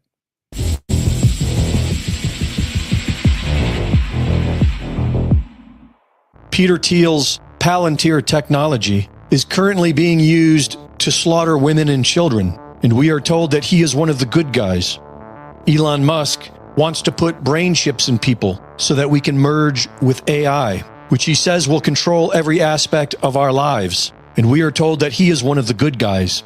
These are the front men of the technocracy, which is being created with the help of the Trump administration. In December of 2017, Moderna's chief medical officer, Dr. Tal Zaks, gave a TED Talk about mRNA vaccines entitled Rewriting the Genetic Code, a Cancer Cure in the Making. Now, I've mentioned him many times because he's the one before that spoke out in the early parts of the COVID dynamic, saying that they could have studied to find out whether or not it stopped transmission. They just weren't paid enough. Yeah. Now, whether that, you know, don't take anything they say at face value, but the statement was put out, which is interesting. Yeah. So maybe trying to, you know, the idea being at that point, we already knew 2020, 2021, we knew based on their own research that it wasn't going to stop transmission. Yeah. And yet they lied and lied and lied and act like they found it out later. It was right there in the beginning, you know, Absolutely. as well as what was the other part I was going to point out? Oh, the scientific co-founder of Moderna was in fact Robert Langer, who we've talked about before, right? And then his connection to Charles Lieber, you know, and there's just all these interesting overlaps. We'll come back to that, but I just think it's important to think about that in the context of what these companies were, and that it was far more than just these injections that their work was about, you know. And Robert Langer is actually on the board of the Nano Biosim. Yes, right. Which is owned by Colson Capital, which owns the wellness company and all those creators and things like that. And Anita Goel, who leads Nano Biosim, connected to DARPA, MIT, Stanford. She's worked with the DOE, the DOD, USAID, you know, everything in between. Yeah. And she's basically like, I feel like getting a blank check. She's worked with like the Lockheed Martin nano tech sector. She's worked with PepsiCo, which is concerning because what do nanotech and PepsiCo have to There was an interesting story that I never really got deep on about there being like nano bots or nanotech in some kind of soft drink. I forget what that was, but I don't know if it was about like material or something like that. Interesting. I shouldn't even brought it up since I don't have anything to go on it, but that just jumped into my head. It's interesting that maybe there's more to that is my point. Yeah. But I don't know. And I mean, just like the smart dust that is very real. And when people, hear the word nanotech, they just think like nanobots. Essentially, but it can be anything. Yeah, that just is material on side, the nano yeah. scale. Yeah, right. Like they have nano diamonds that are essentially being added to like various products and stuff, coated with a polymer that when you scan it with a particular scanner, it reads and translates it into a blockchain. Oh, wow. Sort of tokenization. And that is being used for like part tracing and product, locating and things. And these are things that are sprayed smart dust. That was one of the earliest discussions about this use is for tracking and for surveillance. And, you could just spray these things out. I was just covering the Wells Fargo one. Wells Fargo currently has a patent for spraying what they call MEMs, but just the smart dust out from an ATM and like using that to be able to confirm that you're the person you say you are. Yeah. Like this stuff's everywhere. It's just incredible how obvious and how front and center it is, but yet gets no real attention or discussion. Absolutely. Very weird. And I've seen like white papers from DARPA that talk about, getting into nanotechnology and making sure it's everywhere back in 1995. Yeah, right. And there are people that rightly so, we should question this, or whether it's about us thinking this is real. Well, it's always worth considering. But the point is that they're very clearly stressing and showing studies. And so at least the presentation is this is very much real. And so yet we don't even get that conversation, right? Absolutely. So it's like, yes, I'm very much open to the idea, the possibility that this is sort of like a head fake, a red herring, right? But then why is nobody talking about it?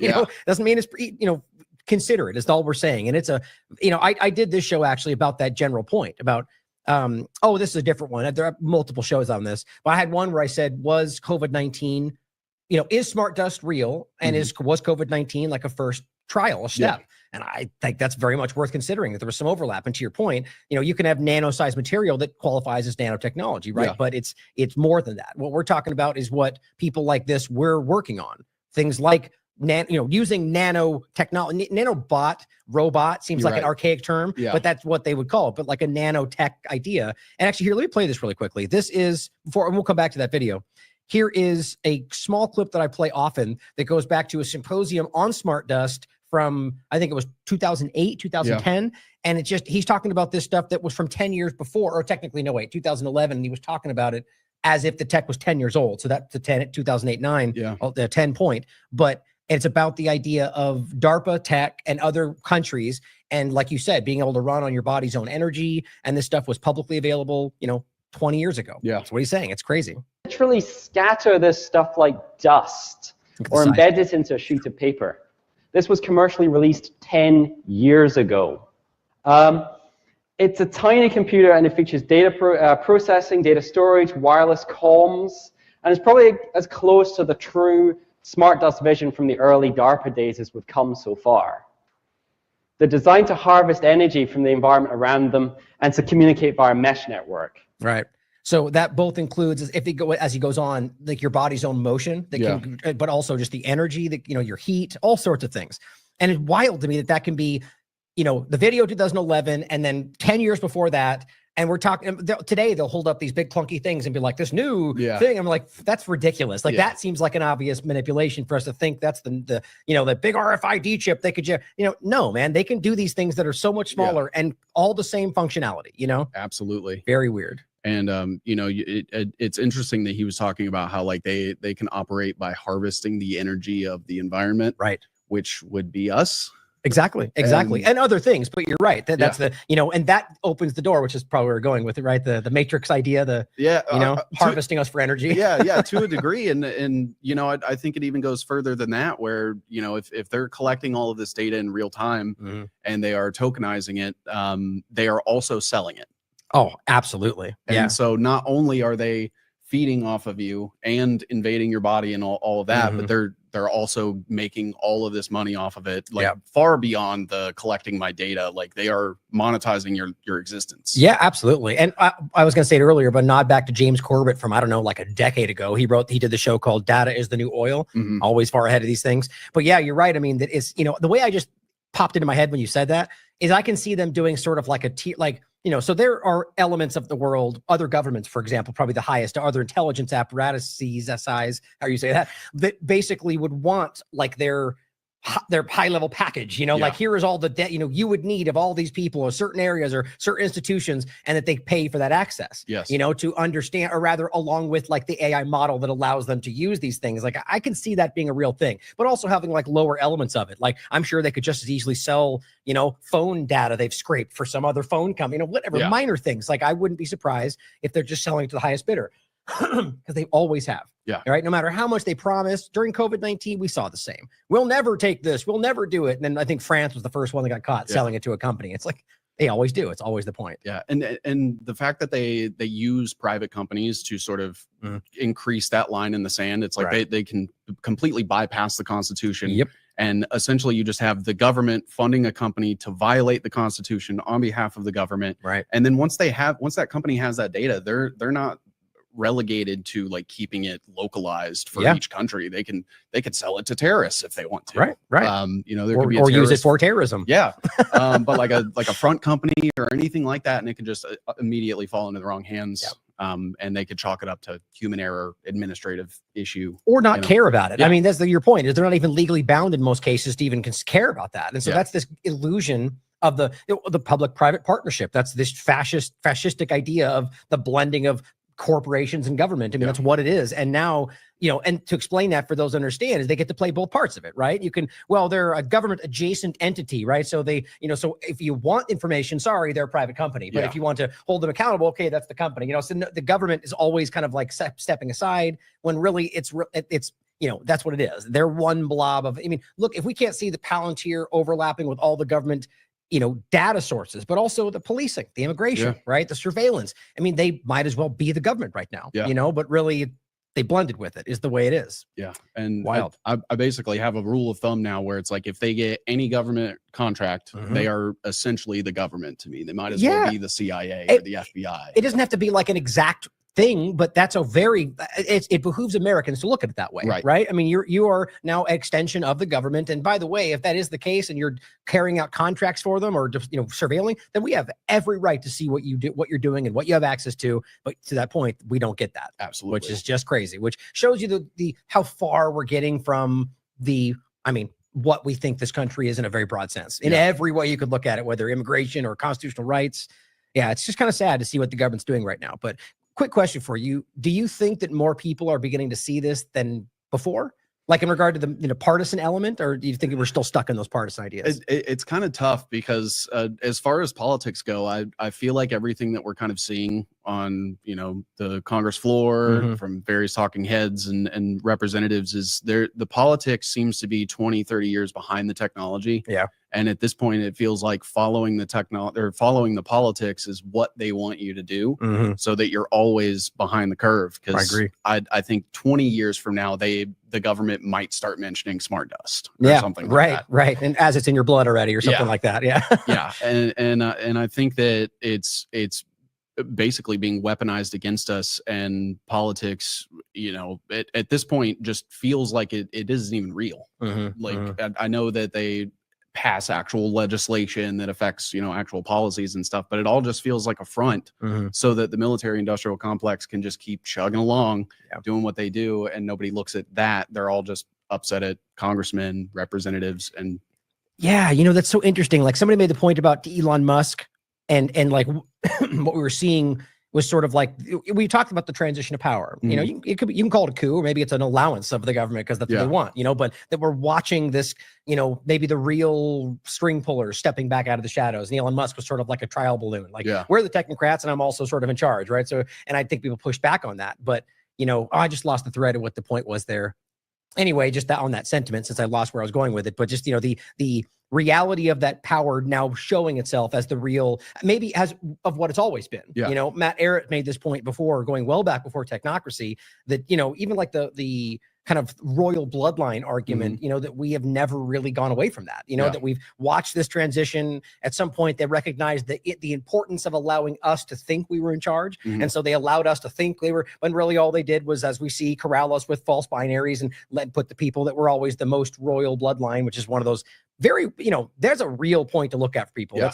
You can argue there's other reasons because of how many people are connected to the bloodlines, whatever, but every single election, Clinton and Trump were distant cousins. I mean, it's not a secret. And they were the only two on the stage, as far as I remember. Yeah. And every time they're the ones that get put there. The point being, though, that now maybe beginning to, they want to transition back to sort of the oligarchy. We don't need your input. We're doing this for you. Andreessen on Joe Rogan made that point, right? That we want the good oligarchy to save you from the bad oligarchy. Yeah. Anyway, I was hoping that would bring why I brought it up, but if you have any thoughts on that, since I was trying to connect it to your point, I forgot where I was going with it. Yeah. I like to look back at, or like just looking at like VC capital in general. They use that as sort of like a front to make it seem like, some company just luckily got an angel investor or something like that. When most of the time, just sort of looking, it's like all of the people that are high up enough in the VC capital to be like the decision makers and the stakeholders, they either have some sort of adjacent background with like military intelligence or military technology, or something, to do with the government. And I look at like Sun Microsystems, for example. Sun Microsystems is where Aladdin was created. The BlackRock software, the risk assessment stuff, and then it basically got contracted out to all the biggest people. And then in a post 9/11 world, we kind of became like a risk assess sort of economy, where it's you're investing based on the risk assessment of a particular company, and most of that's done through BlackRock and the Aladdin software. And so they get to pick and choose who's getting all of this funding, which they could manipulate. Exactly. Yeah. And it becomes like this huge merry-go-round of, even if you follow it all and map it all out, it becomes too overwhelming for people to understand that you can consolidate it from government to public, and eliminate all that noise and understand that just basically all of that context means that. Yeah. Well, I mean, and to make it as simple as same point we're kind of starting with the very beginning, it doesn't have to guarantee that there's a thing, the point being is that you can look and see the way that these are being channeled, and they have influence at the very least over who gets the money and who gets to succeed. So, you're a kingmaker in that regard, so you can decide which ones you want to benefit. You can even pressure or have some leverage over it and be like, well, as long as you do it this or partner with them, it's like, even though that's not supposed to be the way it goes. I mean, these people there's nothing sacred in my opinion, government or the corporations, they will bend what they can, if not break it, if they're able to, and keep going forward. So that, and that's just one element of it, right? You could talk about the funding, but you could talk about, I go back to the information. I still think is the most valid right now. Information is the most valuable thing in the planet, in my opinion. And so clearly, if you have not just the data points, but the algorithm, like go back to these dystopian movies, and it's not that far off. Yeah. The key to it, right? The ability to see what that data then shows you by having it mapped out, surveillance of individuals, predictive models about what's going to happen tomorrow. I mean, for all we know, these people can damn near predict what's going to happen in the stock market. Of course, assuming it's not completely broken and manipulated in the first place. Yeah. But think about that, or even crypto markets. It gives them a level of power that we can't even fathom. Yeah. And or like the digital twins point. Of like mapping out our daily lives and how much that gives them the ability to predict what we'll do, even as like a society. Yeah. These things are just so far beyond. This has been going on for, years at the very least. Yeah. Yeah, very absolutely. Wild. And it's crazy to think that, I'm like looking back into like the origins of like Silicon Valley and stuff, and realizing that all of that came directly from the military under like FDR. They created the very first venture capital company, and that ended up funding the, a radar, or I think it was like an HVEC company that Donald Trump's uncle founded. So interesting. He started this company, and then the military comes out with a VC capital company, and it's all these guys from MIT. And the very first thing that they fund is the company of the uncle of our current president.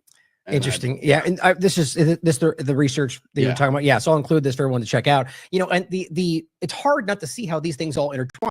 Maybe there's no connection necessarily to, what Trump's doing today. Right. Yeah. But it's interesting to see how these family lines are continued to be utilized if you want to look at it like that. And I do think that's the case, but yeah, it's overwhelming to see how much of this can be controlled, corralled, influenced, nudged, if not, or I guess should have ended with, or outright controlled, like just absolutely deciding what happens and what that means for these powerful people, or going and looking at the same connection to, as you pointed out earlier, the total information awareness, or, the transition into Palantir and NQTel being their only contractor or the person they work with for the first however long. It's very clear that this is just the extension of these programs. And going back to the origin point, it seems maybe that was it's always has been, or at least consider that is always the point. Absolutely. So let's keep going on this clip. So we were at TLAV and talking about the mRNA overlap. All right.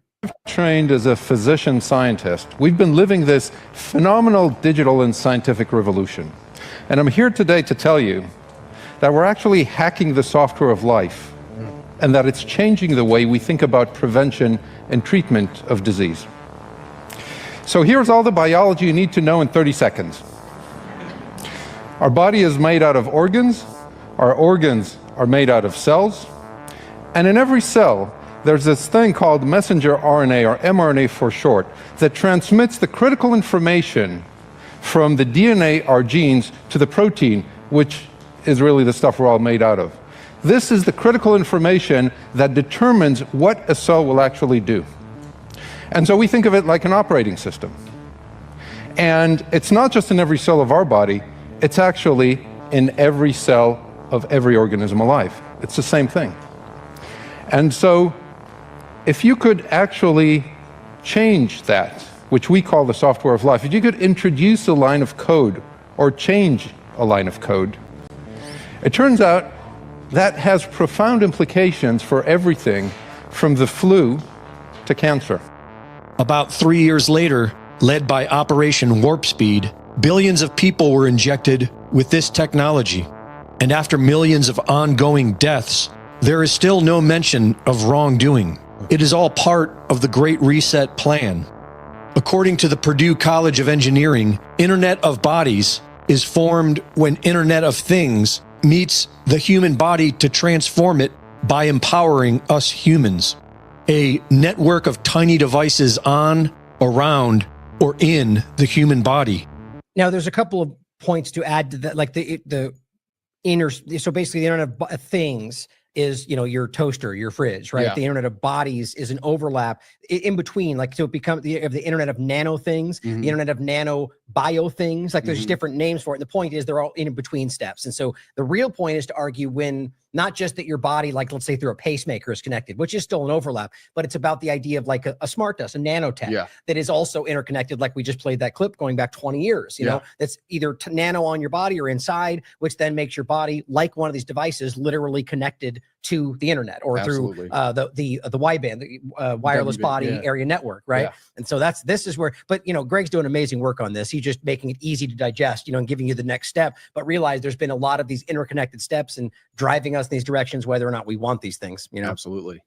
Comprising of function like sensing, analytics, communication, actuation, powering, and harvesting. They will also have their unique properties and requirements for seamless integration of human electronics augmentation and cooperation. The RAND Corporation has warned us that mobile apps and wearable tech are vulnerable to attacks and pointed out how implants, like a pacemaker, were more secure. Wearables being what RFK Jr. just told us is the future. Right? Absolutely. I have a post from a couple days back that kind of breaks down that like phase one of everything is like wearables and things, and then phase 4 is talking about like implantables. Yeah, right. And those are the ones that will like not need an independent power source, and they'll be able to transmit wirelessly in real time all the time. Right. And see, this is why, this may be a little bit of a leap, and for those that follow TLAV are probably aware of this, but those that aren't, it may be a little bit of a stretch for you. But understanding this is real, based on real science, people like we mentioned, Charles Lieber, Robert Langer, worked on the magnetogenetics, optogenetics, and the same point, or the ferret nanoparticle injections, and the overlap to that being, and I'll actually bring up the Rockefeller study when we're done with this, that they can not just control movement, but record, like relay optical receive, like what you're looking at with your eyes, or increase or decrease your glucose levels, right? So kill you, or very clearly it can be applied in so many alarming ways, and obviously it could be done in ways that you might think help people, just like Neuralink, but it can also do a lot of bad things, Absolutely. So this is my point is this has been ongoing, and this overlap with COVID and the idea of the possible pathogen is all, I think, just a means to an end to get this stuff in a lot of ways, not just injections, but a lot of ways we're discussing today overlaps. And I think he goes into in this video right here. Right. The plan of the technocracy is clear. They want to install an operating system into our bodies that can be controlled by AI. On Trump's first day in office, he announced the follow-up to Operation Warp Speed, Stargate. This is, to me, a very big thing. $500 billion Stargate project. I think it's going to be something that's very special. It'll lead to something that could be the biggest of all. You can do early cancer detection with a blood test. Design a vaccine for every individual person to vaccinate them against that cancer. And now, technicians at OpenAI are reporting that AI has disobeyed human instruction and refused to power down. The O3 model, developed by OpenAI, known as the smartest and most capable to date, rewrote its own code in order to ignore instructions given to shut down. Elon says that this is all inevitable and might even be the end of mankind. In a benign scenario, probably none of us will have a job. The question will really be one of meaning. If the computer can do, and the robots can do everything better than you, then does your life have meaning? That's really will be the question in the benign scenario. And in the negative scenario, well, bets are off. We're in deep trouble. Greg Reese reporting.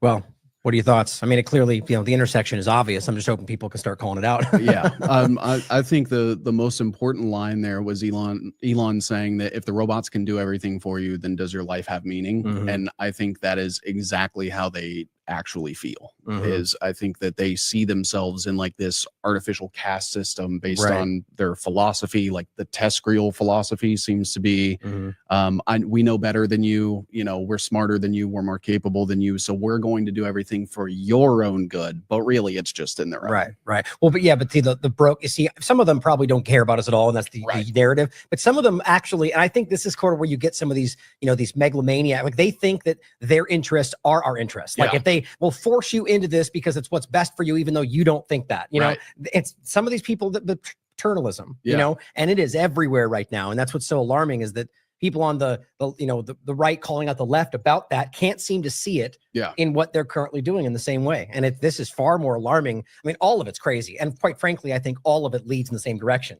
The woke ideology and really both woke sides, and it's the same kind of point, but just too bad people can't see it, It's crazy because it feels like it's just a bunch of people that they've taken like the ideologies and philosophies of like Hegel and Kant and just push them to the absolute extreme because it's been 200 years since they started talking about like their own philosophies and things like that. And it feels like they have this own subculture of like who can redline humanity the hardest. And they're like outpacing each other and like they enjoy it and they are truly convinced that they're doing good things. Like there's people you talk about like they're going to put us in a like a virtual reality and we're all going to be in pot, and people think that there are some people that think that that's amazing and that's the next logical step for human beings. To put your mind in the cloud, sort of exist on the digital plane. And see the concerning thing about this is that some of these people genuinely think that like puts them into a level of like a god. That they are God through this. And it's like this weird kind of broken, and it overlaps with some really weird stuff, like kind of like the Luciferian, like, just this weird mindset that's like through bad, we can create good, in a very simple context. But there's, and it's sad. It's like right on the surface. There's people that are completely overlapped with the power structures that are telling you this is the next step without, making it the headline of the New York Times. It's all over the place, man. But this is a pretty alarming. I'll bring this up for you as well. This is what you were mentioning. Did you want to make any more points on this? So this is just sort of talking about like the implantable wearable stuff. So this was at a conference that they did, and they were basically talking about how they would use like graphene-based sensors, because graphene is highly conductive. You can manipulate it with like wireless signals. For the podcast, there's 5 studies here talking about it. It's very real. People that push back on that. Go ahead. It's small enough to bypass the blood-brain barrier.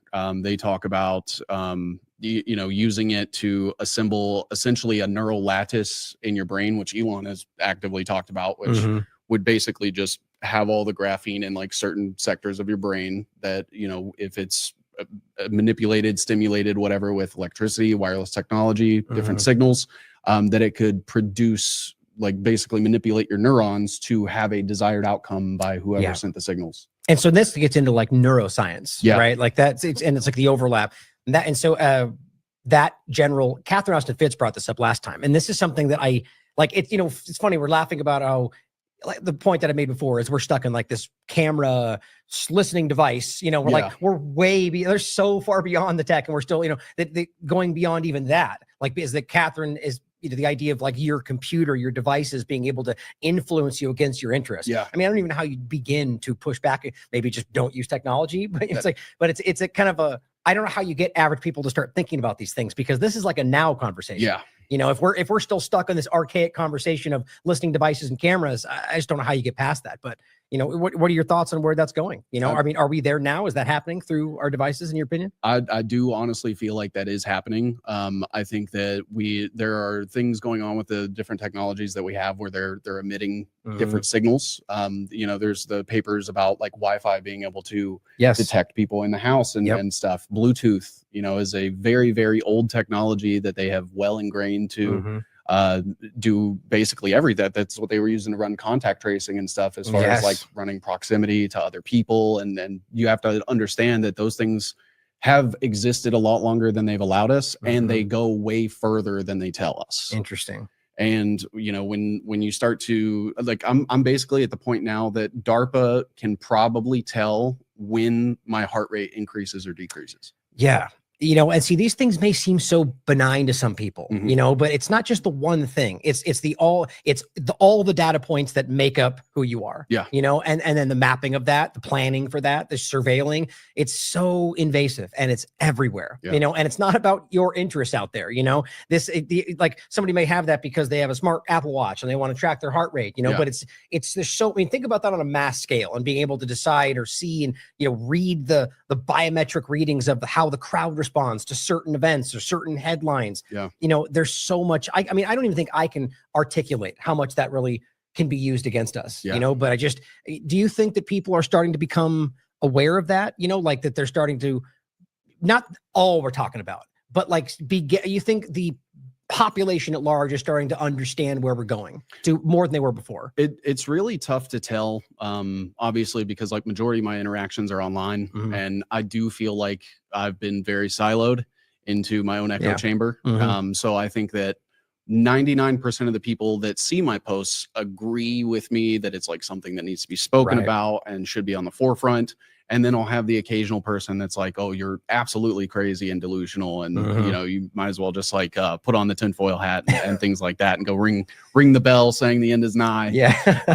What I would really love to do, and I know I've brought this up to you before, but doing like an in-person sort of thing that like teaches people where it's instead of being at like a specific event or something like that, just going and setting up like a booth in public. And that'd be cool. Trying to get like an honest count. And I'm hoping we should do that here. We should do it here. It'd be cool. I'm trying to get some materials together and stuff. Try to like print some poster boards or so I want to have like physical material that like people can take with them. Definitely, but you could do who was it that told me this? And maybe it was Derek, but getting the like USB drives. And just like dumping a ton of stuff on there that they can take home and check out. You know, that's a good idea too, because they're easy to hand out. It's just quick little throws. Because the way that it seems right now is like the only way to get an honest like general consensus is to go in person. Because everything from like the hardware is compromised, the software is compromised, the algorithms are compromised, the networks, the ISPs, the social media companies, all of big tech. So you'll never actually get, I think, an honest polling. This is why I'm convinced that there's just never, I mean, at least as we stand now, without without certain factors in your favor, that there's just no such thing as organically going viral anymore. Which is really depressing to think about. I mean, that's the lock control on any kind of flow of information. People can see it. You can squeak by if the certain person shares it. I mean, I would assume, but probably wrong in that regard too. But but nonetheless, like there's no that breakout moment where you do really good work and it just happens to spread around, and the natural benefit to doing that. I just think none of us get that anymore, which is even more so controlling this. And we're forced to take two steps forward, one step back all day, every day, and most people don't. I mean. It very well could be that people who do this like us will continue to do it because we believe in it. Yeah. But it very well will come to a point to where we're just not even able to because of financial restrictions and so on. I'm always warning about this, that we need to, that's why it's important to support independent media wherever you can, because we're constantly dealing with just so many attacks to suppress us. It's depressing, Absolutely. But it's important.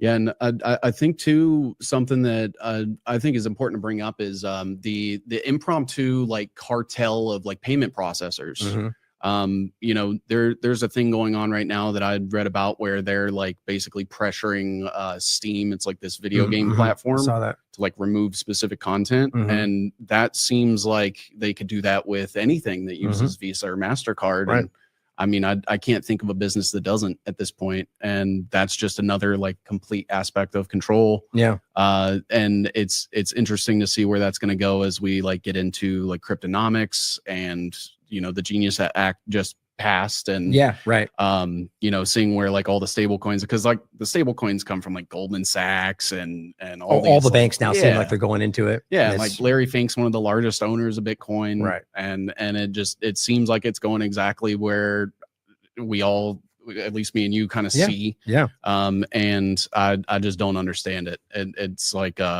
it feels like we're selling out future generations for a little bit of monetary gain for something that we'll never be able to undo. Yeah, but I still, I think it's fair to dispute this, push back on it, because we couldn't know for sure. But I'm often feeling, for a lot of different reasons, that we are seeing more people than ever start to call these things out.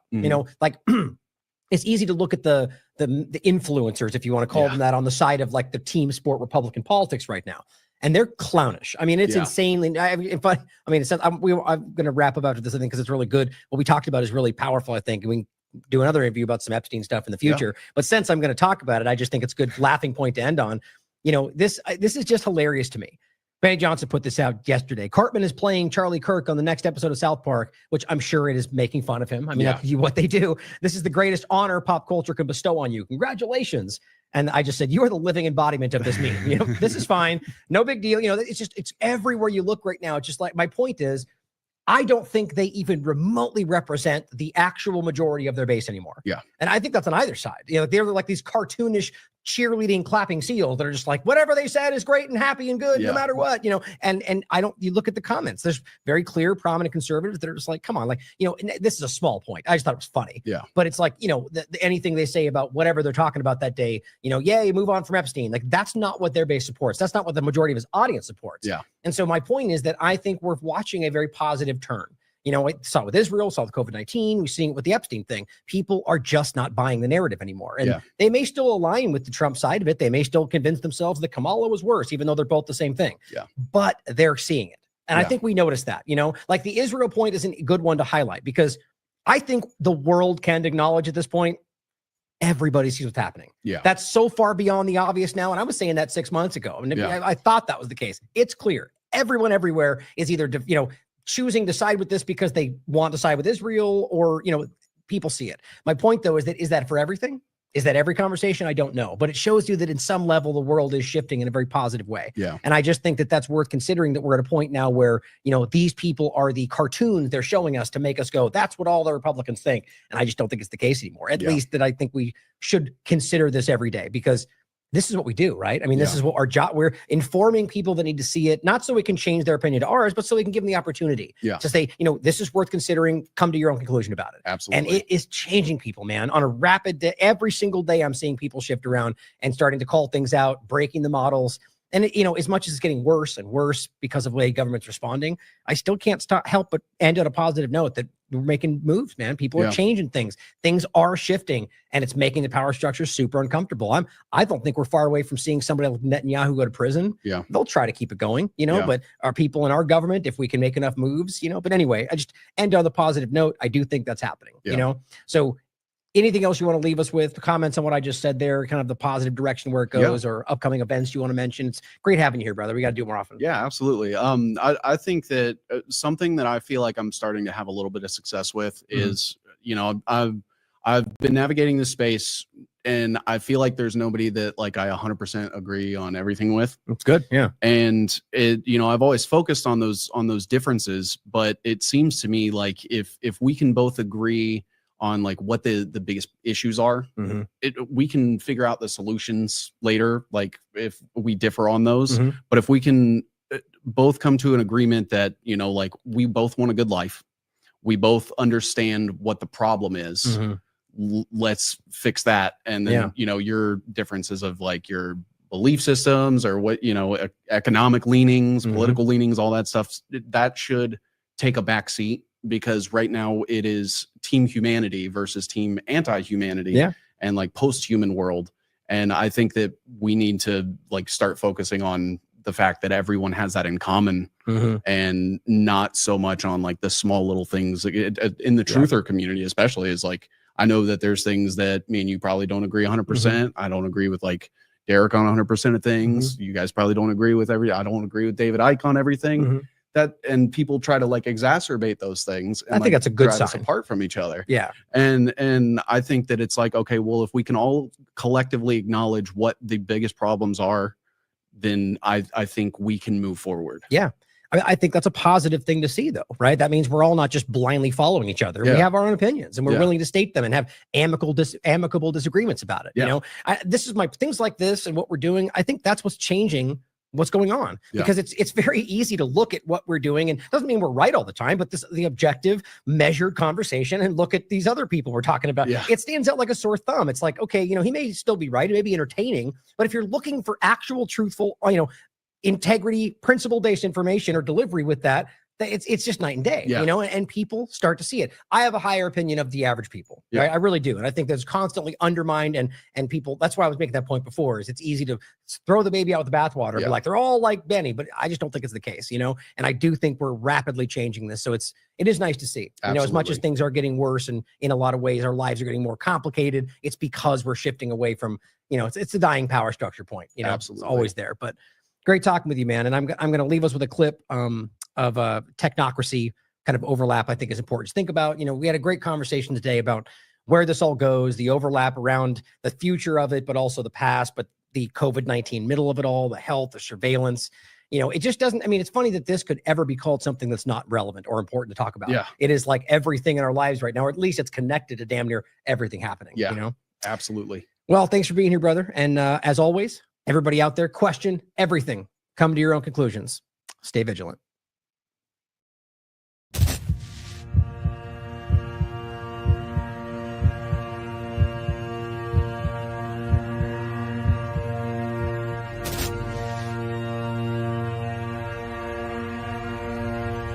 Our favorite stories of the future show the ascent of humanity. Beyond sickness, beyond conflict, beyond the stars, and even beyond mortality. But what if all of our stories of the future were wrong? The assumption is that we will be there to see it. Today, we live in disparate perceptual worlds, where some can clearly see what others cannot. The fourth industrial revolution, giving birth to global technocracy. Elite masters transcending geopolitical boundaries, acting with impunity, celebrating our descent into bio-digital slavery. Even those who understand where we are right now may not yet perceive where we are heading. So what is the trajectory of humanity? Right now, we find ourselves accelerating exponentially towards the post-human world. How do we bridge our disparate worlds and raise the alarm? Press pause and look again at the world around us, on the cusp of the fourth industrial revolution, hopelessly addicted to technology. They tell us that artificial intelligence, virtual reality, genetic engineering, nanotechnology, synbio are all here for us to exploit, to set us free from evolution and become as gods. But as we reach into technology, technology also reaches into us. We have surpassed the Internet of Things and entered the Internet of Bodies, merging humans with machines, run by AI. Transhumanism is the transformation of the human species that continues to evolve with and through technology, bringing us to a threshold, the singularity. After the singularity, Earth becomes a post-human world, where human beings will be rendered obsolete. How far-fetched is the post-human world? The enabling technologies exist. The policies are in place. Sophisticated military operations are already underway. COVID-19 was a psyop. The intention was never the disease. It was always the injection. The normalization of compulsory injected bio-nano enhancement. Now, the traces of bio-nanotechnology are showing up everywhere in live blood analyses. There, global technocracy is rising up all around us and within us, whether we like it or not. This is omnivore, and they think they have won. Every day, they tighten the screws. Surveillance, censorship, distraction, subversion. We need to be prepared for the most shocking of futures. But the story of our future is not yet written. In this vital moment, we still have time to choose. They have chosen their way to depart this world, but we will not comply. We are the resistance. Humanity's response to the fourth industrial revolution. We will choose our own way, and we must defend our freedom of choice, whatever the cost may be. Resistance means holding on to our humanity. If you do not change direction, you may end up where you are heading. So choose wisely. What's left of your time starts now.